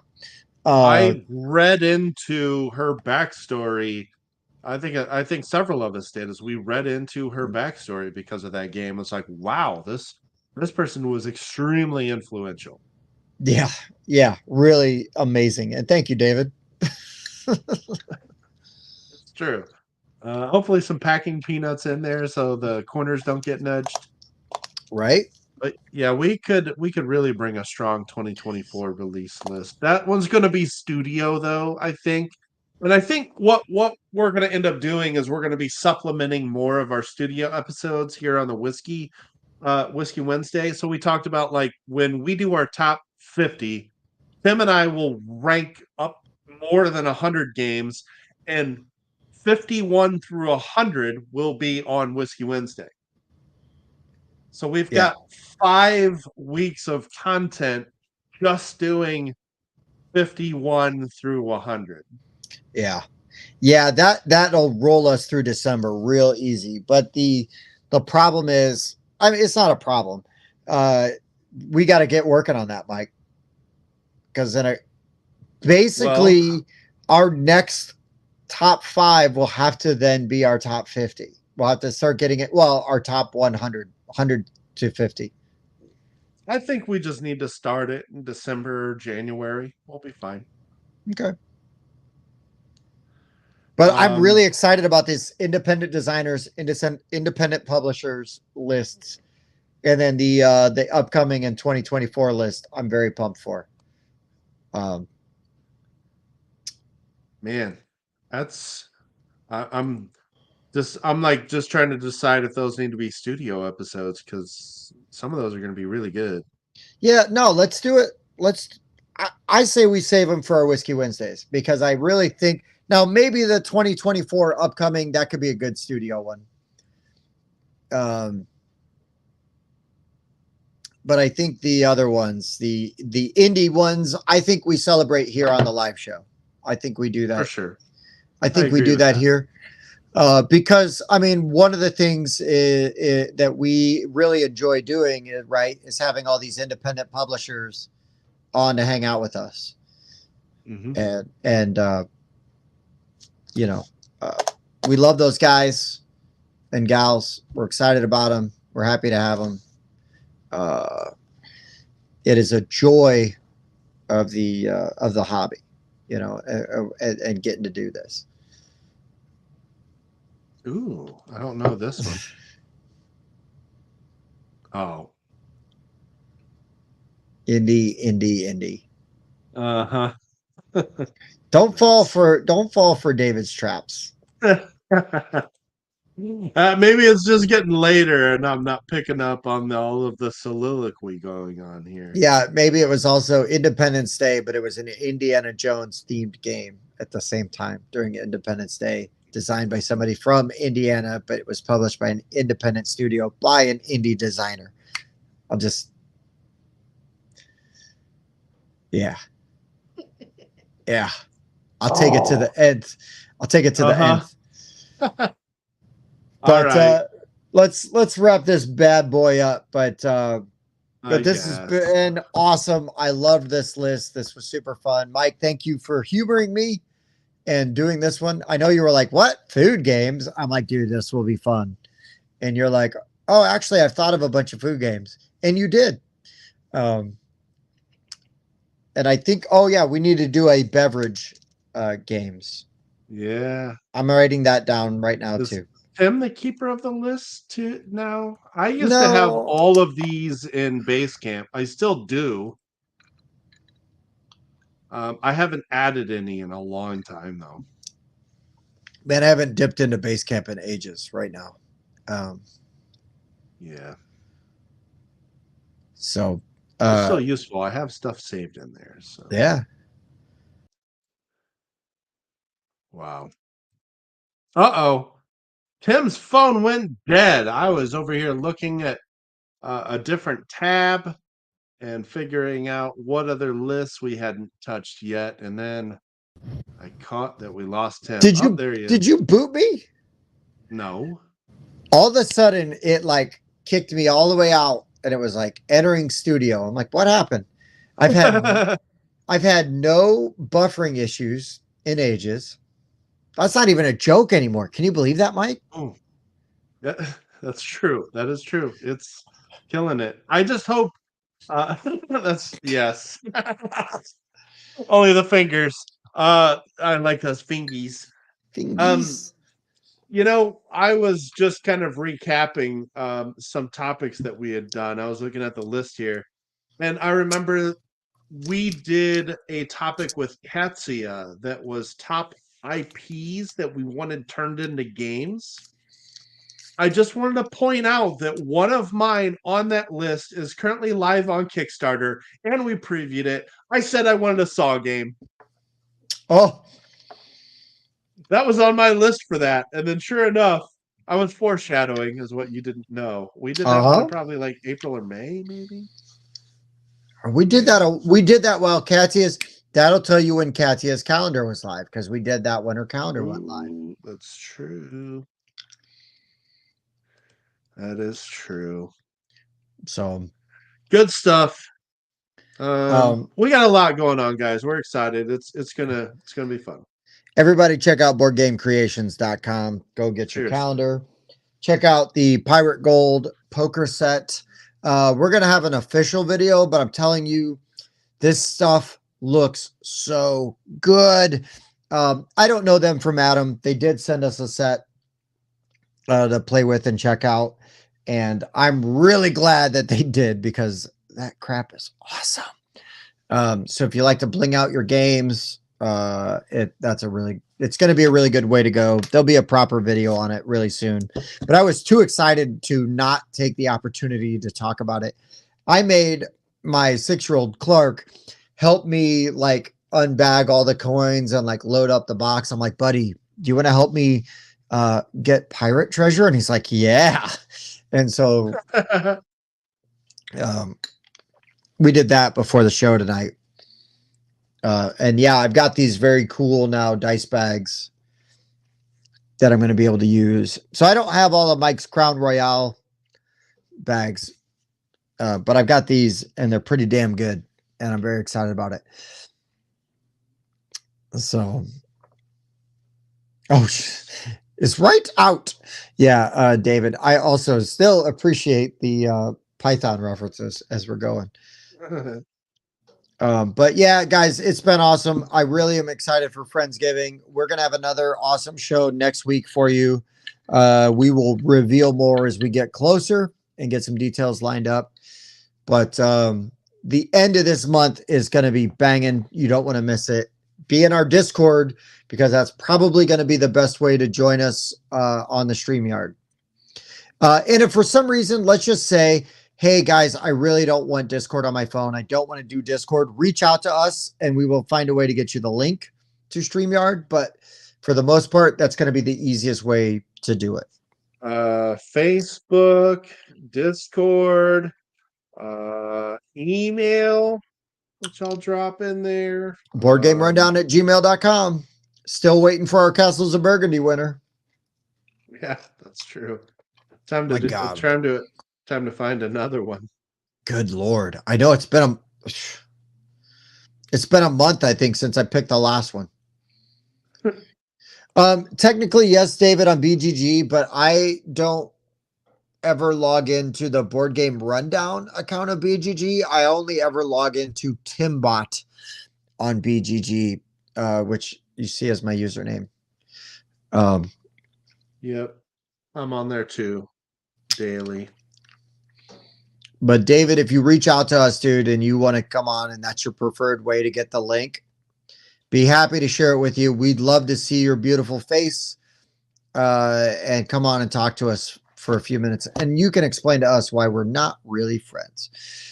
And yeah, David, we've given away Frosthaven, but we're still waiting on the Castles of Burgundy winner. Still. Yes, it's been since Gen Con.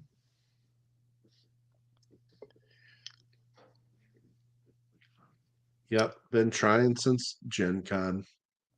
So, what can you do? Rough. We can't even give away this amazing game because people won't answer when they've won because they stop checking, which you should never do. Nope. Never stop checking. Never stop. Oh, I think Bobby's going to come on and be on Whiskey Wednesday with us again soon. He just messaged. No capes. I forget what Edna or whatever her name was voice from The Incredibles, but that's what David's referencing here. Good stuff. And I check. I love it. Oh, wine. See, here's the thing. Facebook user. Is that Andrew Styles? A great wine card game coming out next year. I've played one wine game, and it's the one everybody's played. Viticulture. Right. And I love it. I think it's fantastic. I'm not a wine drinker, but I can appreciate viticulture. It's sort of like knowing when something isn't necessarily my thing, but I can still appreciate it because it's good art. And yeah. It was actually voiced by Bird, the director. David. Yeah, it was Edna. Yeah. Nice. And then Bird actually went on to direct a bunch of the Mission Impossible movies, I believe. I forget his first name. Don, Dave. Anyways, I really hope this is Andrew Styles. I don't know who this is. Oh, Vinos. Yeah, I haven't played Vinos. I really want to. I really like the action selection in that. And David, we'll draw another Castles winner for sure.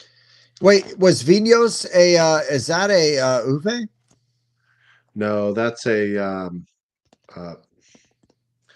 heavy game Euro designer. Oh my gosh, why can't I think of his name at the You moment? I'm bringing getting up tired. stuff on BGG, just bring it up on BGG and look. I am. It's killing me. I know his name. We all know his name. Jeez, Lacerda. Good lord. Oh, yeah, Vital Lacerda. Right. It's like, oh no, it's the guy who does all the Eagle Griffin games. Yeah, that guy. Yeah, Lacerda. Yeah. Awesome designer, right? Yeah, Hoop was on it. Good job, Bobby. Yeah. I know that. Just yeah. John blanks tonight. Getting tired. Distilled's really good. Distilled's really good. Oh, Bob has it. Haven't played it. Sorry, my life, Bob. I got a ton of games that I have not played. I don't know who Facebook user was, but thank you for asking about the wine games. And tell me what that wine game that is coming out next year. I'd love to hear about it. It sounds like maybe that wine game could qualify for independent designers or independent games or all those good things. But all right, Mike. It has been a blast hanging out with you tonight. I've been excited. This has been super fun. Indeed. I can't wait till Saturday because we're gonna get to play some games later, or that day, and hang out. You, me, and Bob. It's gonna be good. And then Sunday we'll be in studio filming. Aaron, you're the best, dude. I can't wait to see you. I expect you to be on not just Friendsgiving, but our anniversary show. Because do not even be humble about it. You've made a game that we're very excited about, and we love having you on and hanging out with you. Because not just your friends, but you are also hilarious and super fun and a great dude. So come hang out with Hikmat. Exactly. Exactly. And yeah, Bobby's playing Nucleum on Friday. Are you playing that? Are you playing that, Mike? Yes. Okay. So if you guys get that played and you guys can do a video on it on Sunday, that'd be great. Yeah, I don't know what all is planned for Sunday yet. Oh man. Well, yeah. I'm ready to teach Tesseract. We need to get that one ready. We need to play Tesseract and Septima as well, right? Like, so Septima will play on Saturday. Ooh, I'm not ready for that at all. Not at all. I'll work on it. Yeah, Nucleum could also be a way to heat up your food, especially if it's humans. Aaron, dude, can't wait. Really excited to get to hang with you in a few weeks. You should try to eat some food, not people. Trevor, don't you judge me and my lifestyle choices. Pop says it is. But yeah, guys, you're the best. Really glad everybody came and hung out with us while we did our list. It was a really good time. Again, very excited for stuff we've got coming up. I think it's going to be really fun, and really look forward to getting to participate in a lot of this stuff. And we're going to have some super fun videos coming out really soon. A full Last Light playthrough and review, 2 separate videos. Man, that's a damn good game. I'll just tell you that without going into anything else about it. Mm-hmm. And but super fun. Jeff, go back and watch the list. I think Jeff, of all people, will appreciate my list of food themed games. Jeff, good to see you, buddy. Thanks for poking your head in and saying hey. But yeah, man, lots of fun things coming up. Jeff, you should pop in for Friendsgiving. Pay attention to that. And yeah, Bobby's gonna say, Bobby sign it out, hit the like button, all of those things. And Jeff, just so you know, Friendsgiving, we're gonna have a link in the Discord. You can join and pop on and play some games with us for a little bit on the StreamYard itself. Talk about what you want to talk about, hang out with us. Jeff was one of our editors early on. Great dude, super fun, had some really fun ideas for shows. We did Board Game Roulette with him. he had, was it Beeps the cat? That was like every time Bob would like accidentally drop a cuss word in, he would put in this cat meow. That happened for like 2 episodes, maybe 3 episodes. It was really hilarious. Unfortunately, some other people hated it. And so we had to go away with Beeps the cat. But for a minute, I really did enjoy that. I thought it was pretty funny. So yeah. Anyways, Mike, anything else before we sign off? Nope. Gonna have some fun, that's for sure. Right on. Right on. Right on. All right, guys, we'll see you next week. And until then, for the Board Game Rundown, I've been Tim. I've been Hikmet. And in Russia, roulette board games, you. We'll see you next time. Later. We'll see you guys. Good next job, time. Stonemeyer. A 7.3 repeating. Heating.